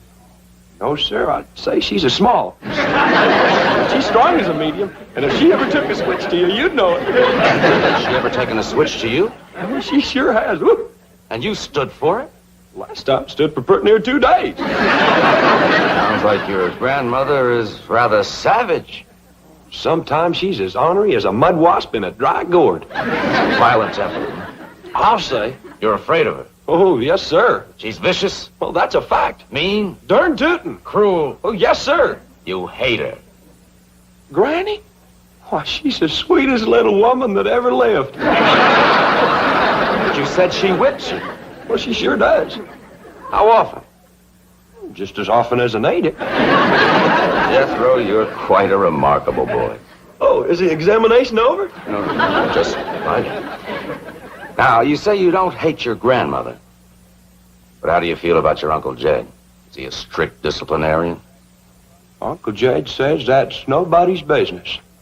What? He says it don't matter what church you go to, just so long as you go. my question wasn't about religion. Well, if you ever get one, you just ask Uncle Jed, because he can quote the good book from cover to cover. That's wonderful. So you like your Uncle Jed? Oh, yes, sir. Well, back home, I used to brag that Uncle Jed could outshoot, outlift, outhunt, outfight, and outfigure any man in them there hills. I see. Back home, you were proud of him, Oh, yes, sir. But now that you're in Beverly Hills, surrounded by well-educated, well-dressed, sophisticated, important, and successful men, you still brag about him? No, sir, I don't. Uh-huh. Why not? Uncle Jed says it's sinful to shame these puny little city fellers.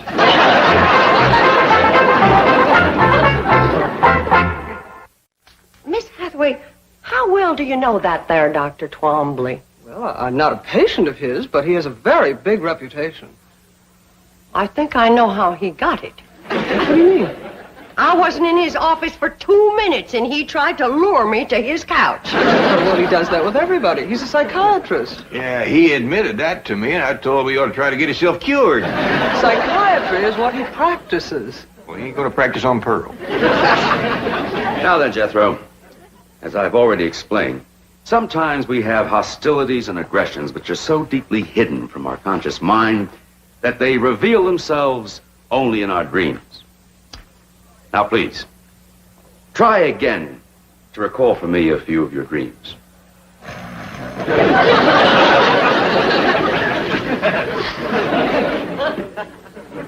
Jethro.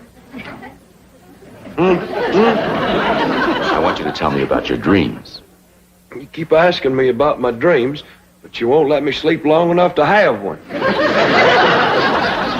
Let's forget about the dreams and go back to your conscious relationship with your family. Now, we've established that you love your mother, adore your grandmother, and worship your Uncle Jed. How do you feel about your cousin Ellie Mae? Dr. Twombly, there is times when I'd like to whoop the tar out of that girl. And just when is that? When she whoops the tar out of me. What do you mean? Well, she's all the time wrestling me down, getting a toehold or an arm lock on me. I'm that smart. You mean to tell me that that beautiful and fragile-looking girl can engage you in combat and emerge victorious? No, sir. But she can whoop the tar out of me wrestling. And that makes you angry? You bet. You want revenge? Yes, sir. She disgraces you? Yes, sir. Shames you? Yes, sir. And you hate her? Ellie Mae? Well, shucks, no. I'd cut off my right arm for her. Jethro, don't you hate anybody? Well, I'm commencing to get a mite put out with you for not giving me my certificate of health. All right, Jethro. You take this note to Dr. Wilson across the hall, and he'll give you your certificate for school. Thank you.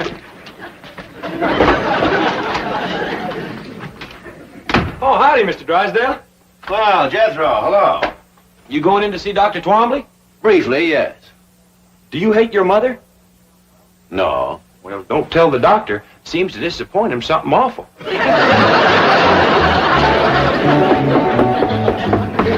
Come in. Hello, Gene. Oh, Milburn. Oh, biting nails again? Your wife was scheduled for this hour. Yes, I know. She just called me from the beauty parlor. She's running a little late there and felt she needed that more than this. And I have to agree. Your wife's doing fine. She's greatly improved. Oh, really? You know, it's hard to believe that once she was worse than she is now. Oh, I'm greatly indebted to both of you for putting me in contact with that wonderful Clampett family. Fascinating, aren't they? Remarkable. Jethro is the most uncomplicated teenager I've ever met. Yeah, the whole family's uncomplicated. Happy as hogs in a mud water. You are close to them. I'm proud of it. You're just the man to get me back in their good graces. Oh? What happened? Jethro's mother misunderstood my invitation to the couch. I'm persona non grata up there. You just come with me. I can fix that. Wonderful. I'm especially anxious to question Granny. That little woman is a walking encyclopedia of mountain medicine, superstition, and phenomena. She absolutely fascinates me. Maybe I ought to ride into town with them and stop off at Dr. Twomley's office. See what's happened with Jethro. Pearl, don't throw yourself at that goomer doctor. Oh, he ain't no goomer doctor. Well, he ain't a regular doctor. I asked him. I says, how do you cure warts? And he commences giving me a lot of talk about a electric needle. Right quick, I says, how are you going to thread it? With baling wire? He had no answer for that one. Maybe he ain't just the best doctor that ever come along, but I kind of like him. Well, I still say don't throw yourself at him, Pearl. If you want to see him, I'll conjure him over here. How? My love charm. I got him all wound up. All it needs is a little starting powder and you to say the magic words. Granny, I don't hold with conjures and love charms. Pearl, with your boy in a Beverly Hills school, why do you want to stay so ignorant? We don't use this kind of stuff in Beverly Hills. That's why it's so powerful out here.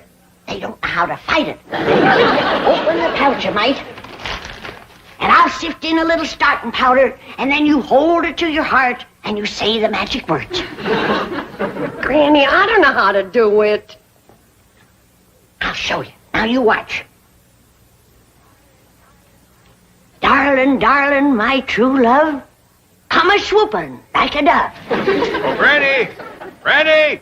There's somebody here to see you. Granny, I couldn't wait to see you again. Wait, hounds and gnats, I conjured them for myself. Get away from me, it's Pearl you want, not me. Toads and buzzards, bats so mean, switch the spell to Pearl Bodine. Get away from me, you hear me? You stay away from me.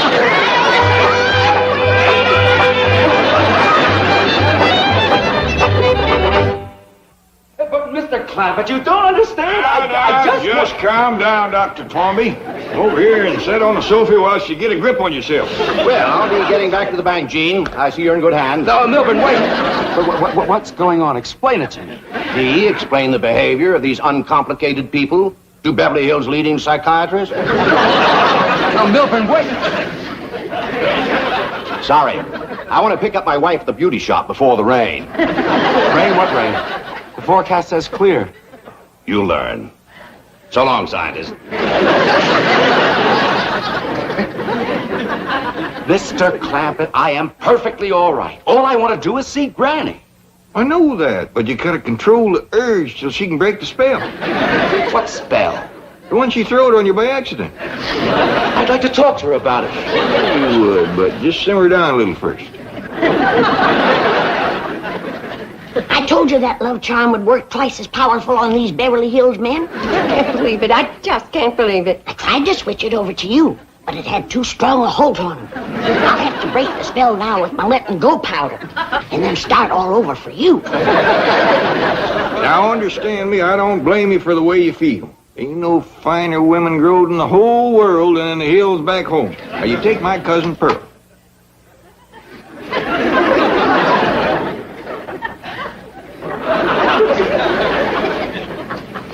Powder, powder, white as snow, make the spell of love let go. The spell is broke, Jed. You can let him go now. Oh, Granny, wait, what did you do to me? Come back. I want to talk to you. Granny, please. Granny, looks like the spell ain't broken. Never seen a man held so tight in the grip of love. You gotta remember, this feller's a psychiatrist to start with.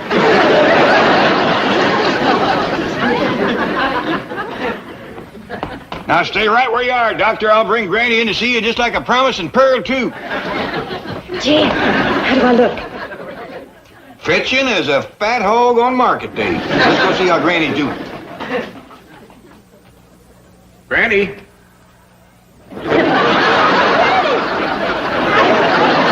Doggy, you'd scare away vultures. I do appreciate this, Granny. Me too. Come on.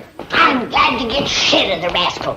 Why, they must be 30, 40 years difference in our ages. At least. I'm not about to get mixed up in one of them May and December courtships.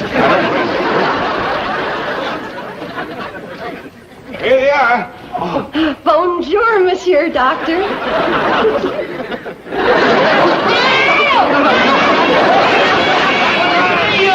You didn't let... I never got...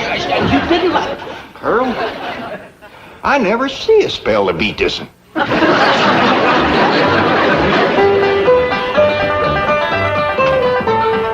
got him settled down. I think I found his weak spot, Pearl. What's that? He's mighty fond of music. Come on in, yodel for him.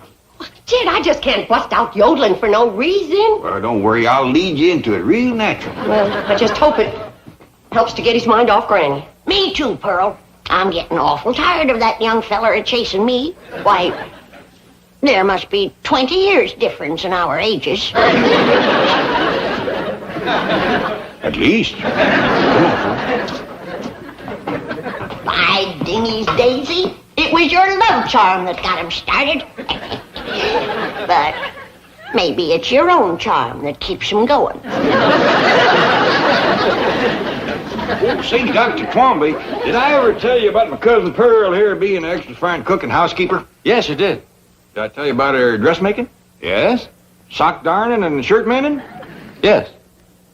Well, speaking of yodeling, at least, Pearl.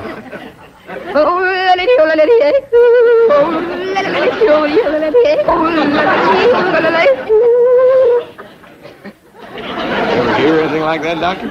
Never. You got any requests? Yes, I'd like to see Granny. Tuck away, it's gonna start to rain. But, Granny, the paper says that... Scoop when I tell you.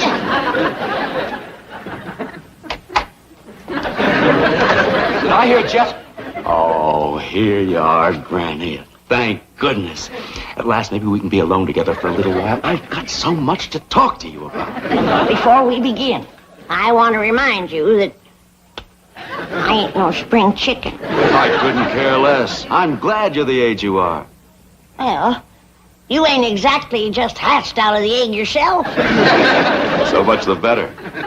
Gives us more in common. Well, as long as you got your eyes wide open, let's go into the parlor. No, wait. I've got a better idea. We'll only be interrupted in there. My car's out front. We'll go for a drive. We can talk much better that way. Is that your car out front with no top on it? Yes, I always take the top off this time of the year. Well, we can't go driving because it's going to start to rain.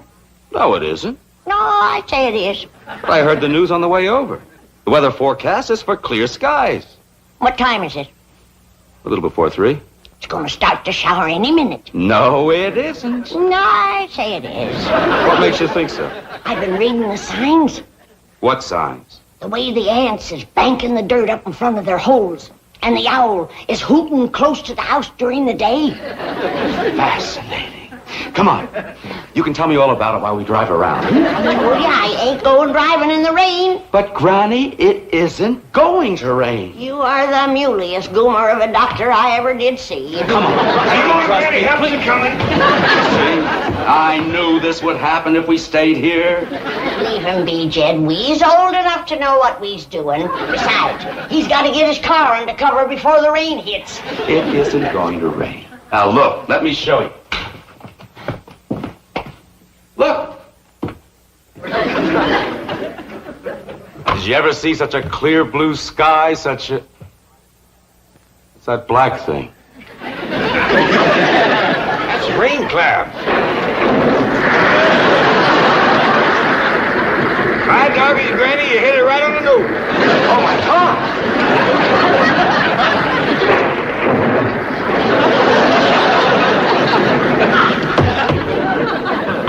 That poor fellow's gonna get soaked, but I reckon a cold shower won't hurt him none.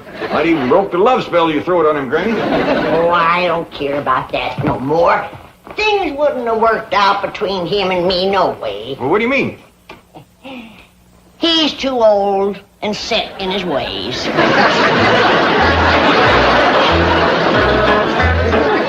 Sari sari কেন? আমি কি তোরে কিছু দিতে পারি না?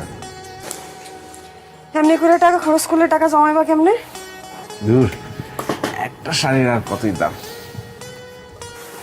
শাড়িটা কিন্তু সুন্দর আছে। আচ্ছা একটু পরে দেখা না।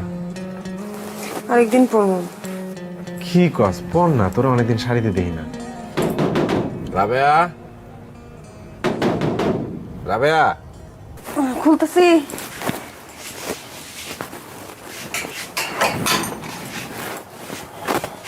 ঘুমাইছো? অনেকক্ষণ আগেই ঘুমাইছে। বাজার। মা, এত বাজার কেন আনছো? না, এত বাজার কই, ঘরে একটা নতুন মানুষ আসতেছে না, ওর জন্য খাওয়ান দরকার আছে না। রাক্ষসের মতো খাইবো তো সবাই, এত বাজার করে লইছো। আরে না, রাক্ষসের কিছু নাই, যাও বাজারটা রাখো।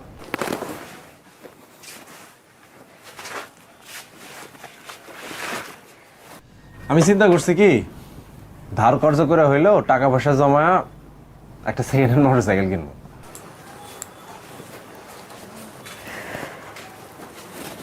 মোটরসাইকেল কেন?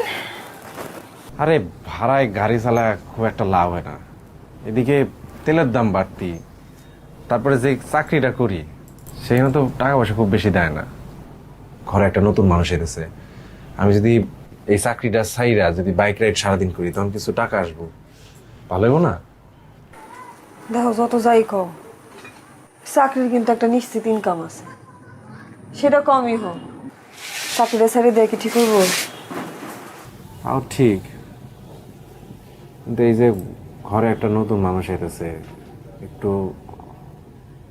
নতুন করে চিন্তা করতে হবে না, টাকা পয়সা লাগবে তো। জানি না, সেটা করো ভাইবে চিন্তা কইরো।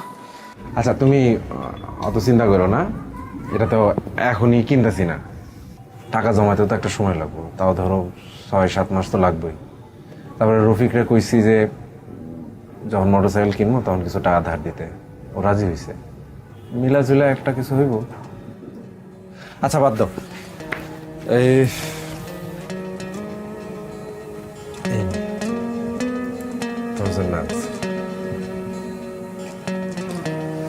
শাড়ি?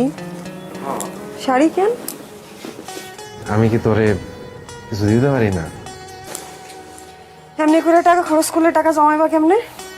দূর, একটা শাড়ির আর কতই দাম। শাড়িটা কিন্তু সুন্দর আছে।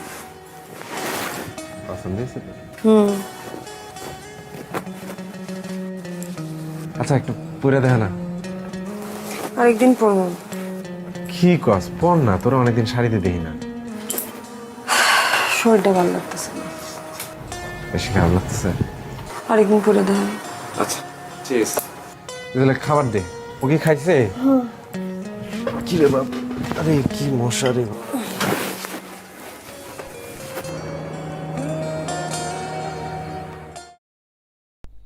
Video thứ nhất ngày 17/11/2024. Ok. Level 100 backpack. Auto file. XB boot lúc này. Tọc tọc tọc. Claim. Ôi nhận tiếp này.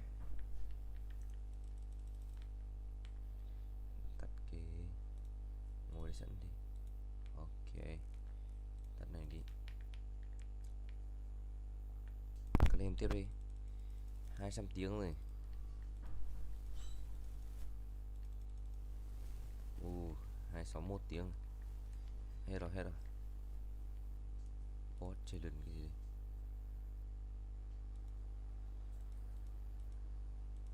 Start. Đợi tí xem nào. Enchanting Cosmetic Shop. Lắc nhỉ, nghe mình bị ngu ấy.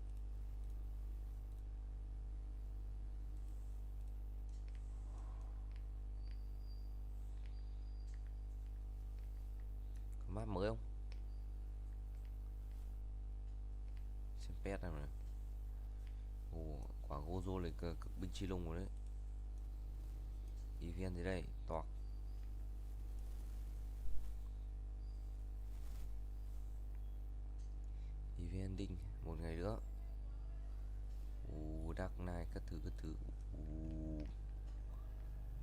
someone. Heo là ở 7C à? Where 7C? 7C đâu? 7C đây. Let's go guys. Lắc ấy. Như có pin 1 tỷ ấy.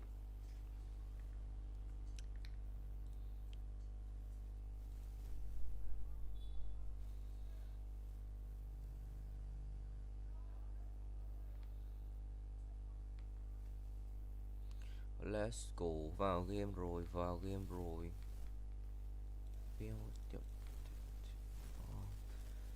I'm gonna sit here for like 6-7 hours, so it's lagging bro. Ở đây rồi, game kìa. Ngủ điên.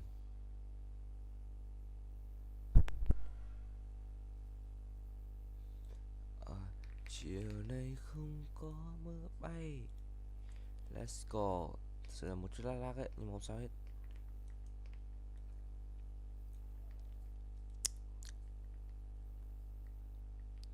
Ui lag thật sự ấy. Ui dồi ôi, game mới chờ gúng.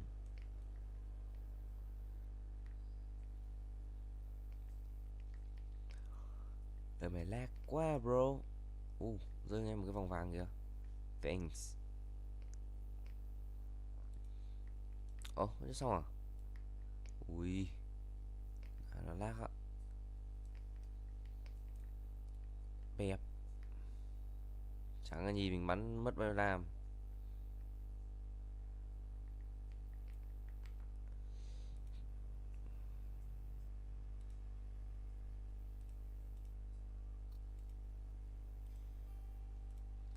Và Discord chỉnh cái ha. Voice and video speaker. Let's go.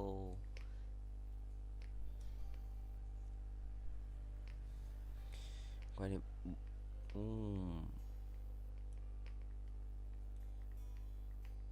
It's lagging. It's lagging.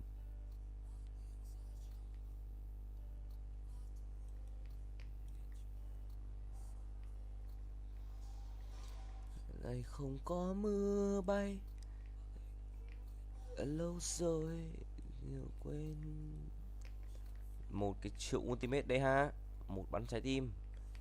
Hit and run. 25 triệu máu, 23 triệu máu. Bắn thằng ấy đau phết. Đợi anh.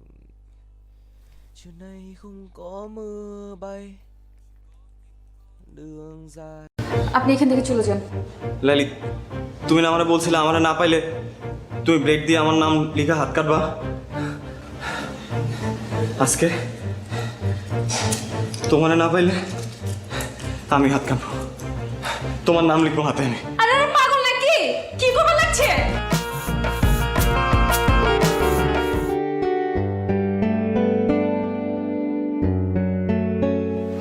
Laili, তোমার সাথে একটু কথা ছিল। আপনার সাথে কোনো কথা বলবে না। Hi Laili. Laili please 1 minute. আপনি বুঝতেছেন না কেন ভাইয়া? বলছি না ও কথা বলবে না। 2 দিন পর ওর বিয়ে, ওর মতো থাকতে দেন। লাইলি, আমার ভুল হয়েছে। আমি আমার ভুল বুঝতে পারছি। দেখো গত কয়েকদিন ধরে আমি কিচ্ছু করতে পারছি না, না পারতেছি ঘুমাইতে, না পারতেছি কিছু করতে। আমি তোমার সাথে অনেকবার দেখা করতে চাইছি, আমি পারি নাই। আমাকে দেখা করতে দেয়া হয় নাই। আমি তোমাকে ভালোবাসি লাইলি। আপনি হাঁচে আমার ভালোবাসেন? নিজের থেকেও বেশি। তাহলে আমি যা কমু তা শুনবেন? অবশ্যই। কি করতে হবে বলো? আপনি আমার পিছন পিছন ঘোরা বন্ধ করে দিবেন। লাইলি কি বলতেছে এসব? আপনি তো আমারে কইছেন আমি আমার ইজ্জত খোয়াইছি, লগে আমার পরিবারের ইজ্জতও খোয়াইছি। আমার আব্বাই ছেলে পক্ষের কথা দিয়ে দিচ্ছে। আব্বারে তো আর ছোট করুন না, নিজের যথেষ্ট ছোট করছি। আব্বার ইজ্জতে কোনো দাগ দেব না।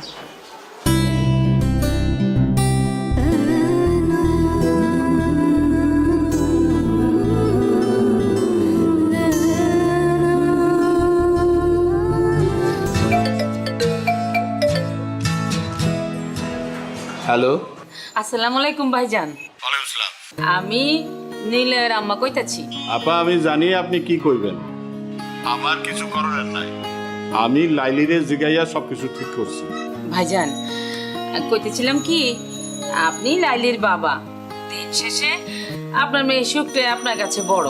কিন্তু ভাইজান লাইলি আমার পোলাটারে ভালোবাসে, আমার পোলাটাও লাইলিরে ভালোবাসে। কিন্তু আপনি যদি লাইলির অন্যখানে বিয়া শাদী দিয়ে দেন তাইলে তো ওরা কেউই সুখী হইব না। আপা আপনি কি আমার বাংলা সিনেমা চৌধুরী সাহেব মনে করছেন? হাত পা বাইন্দা আমি আমার মায়ের বিয়া দিতেছি?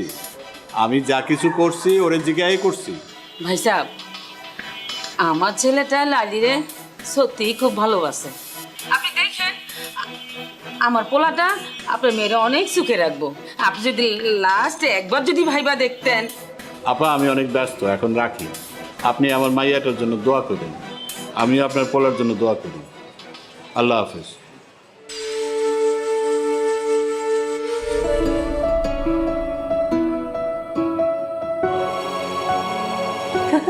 দেখ লাইলির আজ কি সুন্দর লাগতেছে। হ্যাঁ বহুত সুন্দর লাগতেছে, সাইটাগুলো মানাইছে। আরে আপনি এখানে চকলেন কিভাবে? বাইগান বাইগান কইতাছি। লাইলি তোমার সাথে একটু কথা ছিল। আপনার সাথে আমার কোনো কথা নাই কা, আপনি এখান থেকে চলে যান। লাইলি তুমি না আমারে বলছিলে আমারে না পাইলে তুমি ব্লেড দিয়ে আমার নাম লিখা হাত কাটবা। আজকে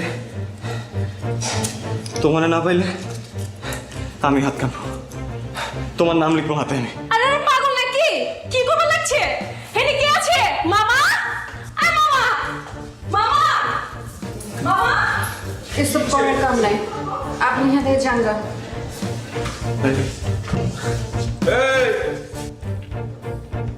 এই চাংরা পোলা, এত ড্রামা শুরু করছো কে?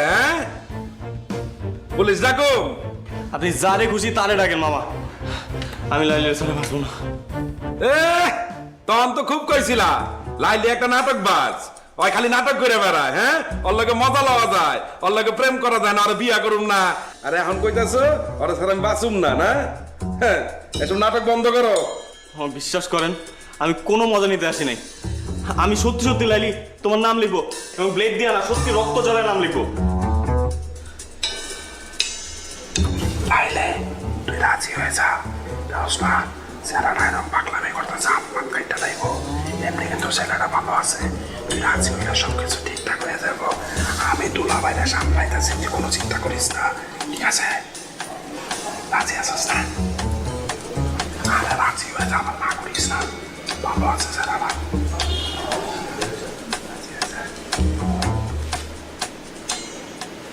লাইলি আমি দিলাম কিন্তু, দিলাম কিন্তু। কি হয়েছে এত গন্ডগোল খেলা? দুলা ভাই নাম গো লাইলি, বুঝছেন? আরে পছন্দ করে, আরো হবে লেগে নিলয় এলাকার ছেলে, ও আর ওরে পছন্দ করে। কি কইলি? দুইজনে দুইজন পছন্দ করে। দুলা ভাই, দুলা ভাই আপনি যদি সম্মতি দিতেন তাহলে ওকে বিয়াটা করা দিতে পারতাম। চুপ কর, তুই কি চাস? ও বুঝছি। দুলা ভাই আপনি রাজি হয়ে যান, সমস্যা নাই। বুঝেন না কেন? দুইজনে তো দুইজনে পছন্দ করে, বুঝছেন না? যদি ভাইয়াটা এগিয়ে যায় তাহলে তো আমার সমস্যা, মহল্লায় চেহারা দেওয়া কেমনে? আপনি রাজি হয়ে যান, আপনি আমি ওইদিকে সামলান, আমি ওইদিকে করে দেখতেছি। ভাই আপনি জানান জানান। আচ্ছা আরে জানান তাড়াতাড়ি, এত চিন্তা করেন না তো।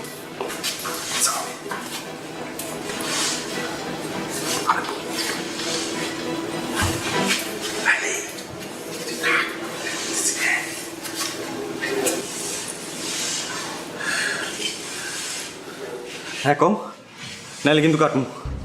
হ্যাঁ কও। সমস্যা কি তোমার?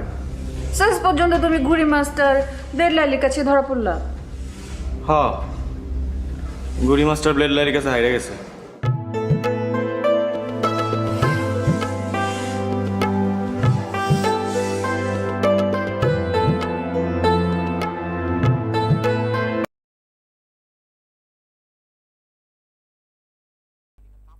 Đi cắt tóc. Tùy cắt tóc là tùy à? Ừ.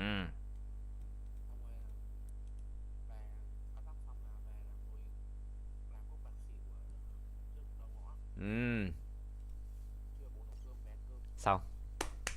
Cuộc sống.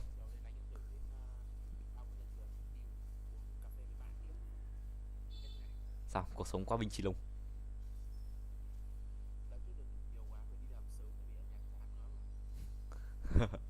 Cuộc sống qua Bình Chi Lung ấy.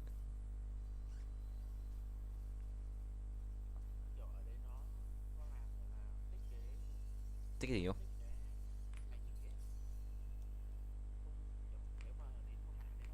Không nghỉ nó vẫn bỏ mà, kể cái gì phải nghỉ, thằng anh thế mà.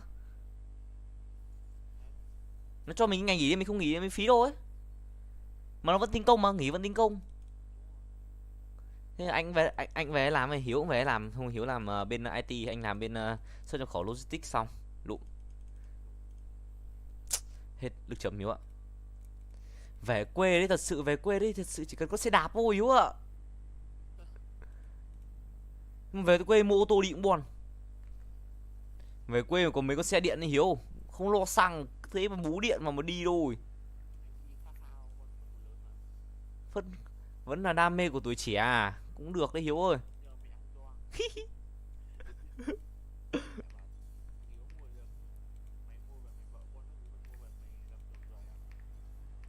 Chịu rồi. Và anh Vi vậy.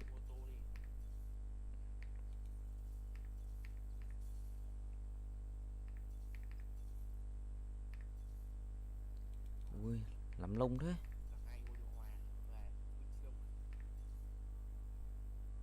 Ui thiếu Hiếu ơi, thiếu Hiếu ơi.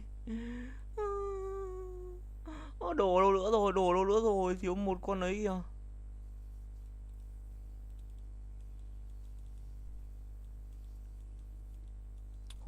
Hồi lùng thế. Đâu rồi, tướng đâu hết rồi. Thua luôn, mất tù là thằng kia khỏe quá Hiếu ơi. 9 tiên linh cực binh chi lông này vẫn thua. Game mà sữa rác.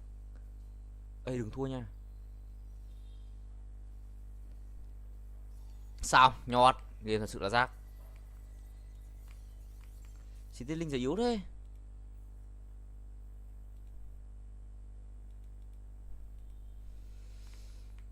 Ngồi quay này kiếm lại tiền, nếu anh đã đánh mất quá nhiều tiền rồi.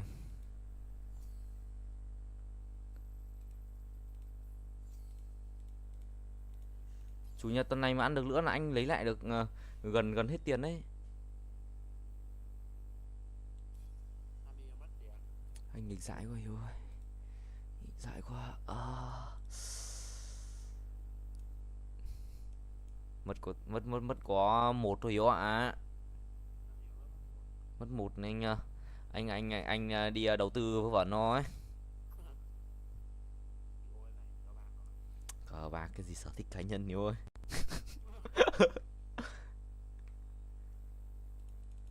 Giờ để 3 triệu đấy, nhìn nó nhiều Hiếu ạ. Thôi thì anh đi tiêu bớt 1 triệu cho sở thích cá nhân. 1 triệu đó đâu không biết, nhưng tài khoản này có 800. Cực binh chi lông Hiếu ơi. Nhưng đợi tháng sau lại có tiền tiếp vậy, chứ giờ không có tiền rồi. Thì vui Hiếu ơi. Đấy cả ra sinh nhật bây giờ chỉ có đi ăn nông xe, chứ sinh viên này có thằng nào tiền mà đi bao mà đi ăn toàn đồ xịn.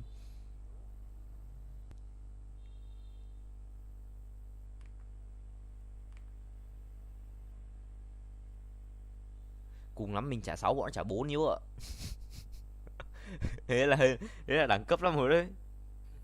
150 mà trả nhân cho 6 đi, 150 nhân cho 6 là 900.000. 900.000 4 phần của 900.000. Chia nhanh cho anh.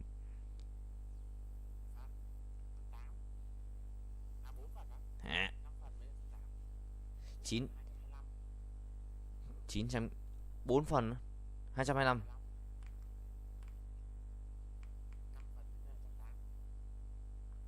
Không phải, ý anh là mình trả như 900.000 ấy, thì mình trả 6 phần thì là bao nhiêu?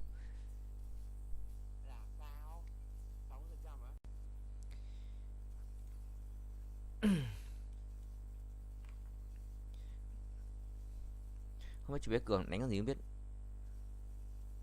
Scanner, cho đánh Scanner hiểu ạ. Nhưng nó ham ganh lắm. Bốt có hay đánh cái lúc mà để nó ganh không ấy? Có tạo cái thế để cho nó ganh không? Nó hay đánh Scanner ganh dễ. Cái tường nó đùng này là ủi từ đó nó ra ấy.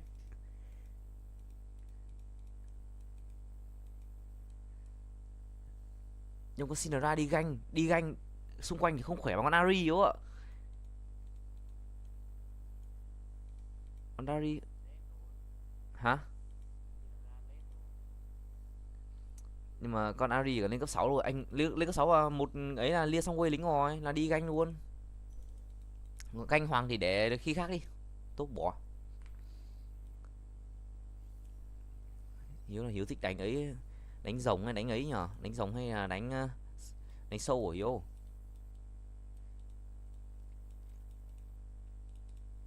Hiếu nó thích đánh rồng hay đánh sâu ở Hiếu? Sâu à? Đánh cả hai đi thôi.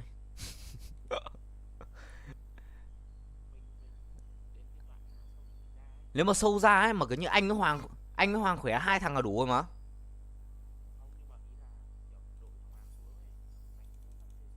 À hiểu, cái đấy hiểu. Nó sao không ăn rồng từ phút thứ 4 hoặc phút thứ 5 sâu ra? Ông phút thứ 5 rồng ra, phút thứ 6 sâu ra thì mình không ăn rồng, nó mình chạy ăn sâu xong. Mất thời gian đấy. Mất cái thế ấy, mất nhiều thế đấy. Ham ăn mục tiêu là mất cái thế nhiều lính ấy.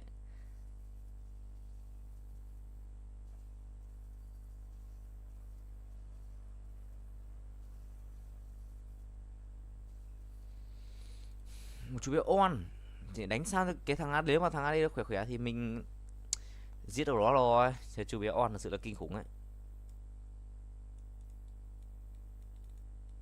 Một chú bé on rồi húc lên này. Sĩ Cutner cũng có tiếp cận. Nếu đánh Ari cũng có tiếp cận.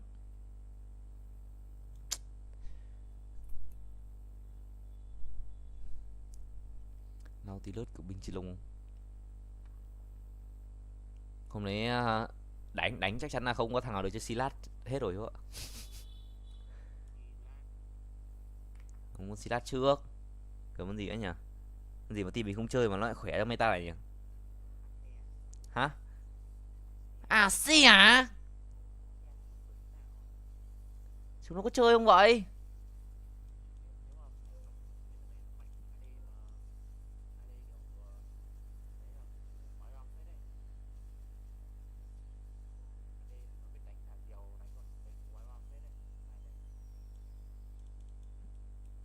Khó khăn nhỉ?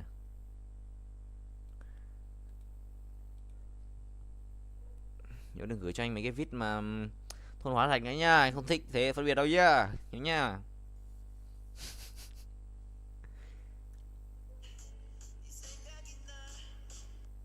Mấy clip ấy thật sự là không hay đâu Hiếu ơi. Ngon. 3 bánh ngọt, cần 4 đấy. Hiếu xem cái clip cái thằng chốt 9 hụt, nó có thằng mấy thằng nhân viên nhảy à. Đây ôi. Đi là ý là mình chỉ cần một cái chìa khóa. Nó nói câu ý nó khắm nhờ, nó nói câu đấy là hơi khắm ấy. Nói câu khác thì ai bảo gì, nói có câu đấy sao không biết nói gì. Anh còn chưa cái xe đã bật chat rồi cơ Hiếu ơi. Ôi chat để xem tại sao Hiếu lại bảo mình xem cái video này nhỉ? Chắc chắn là cái gì đấy rồi. Biết ngay chỉ thế rồi, không hơn được chú ạ. Xem là biết cái gì ngay. Rồi quay cố kiếm lại 200 thì là mình dùng công sức của mình thì mình sẽ còn lỗ là 800.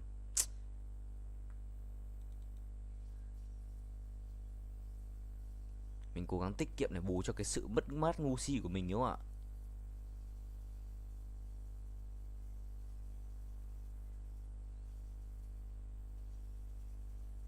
Biết.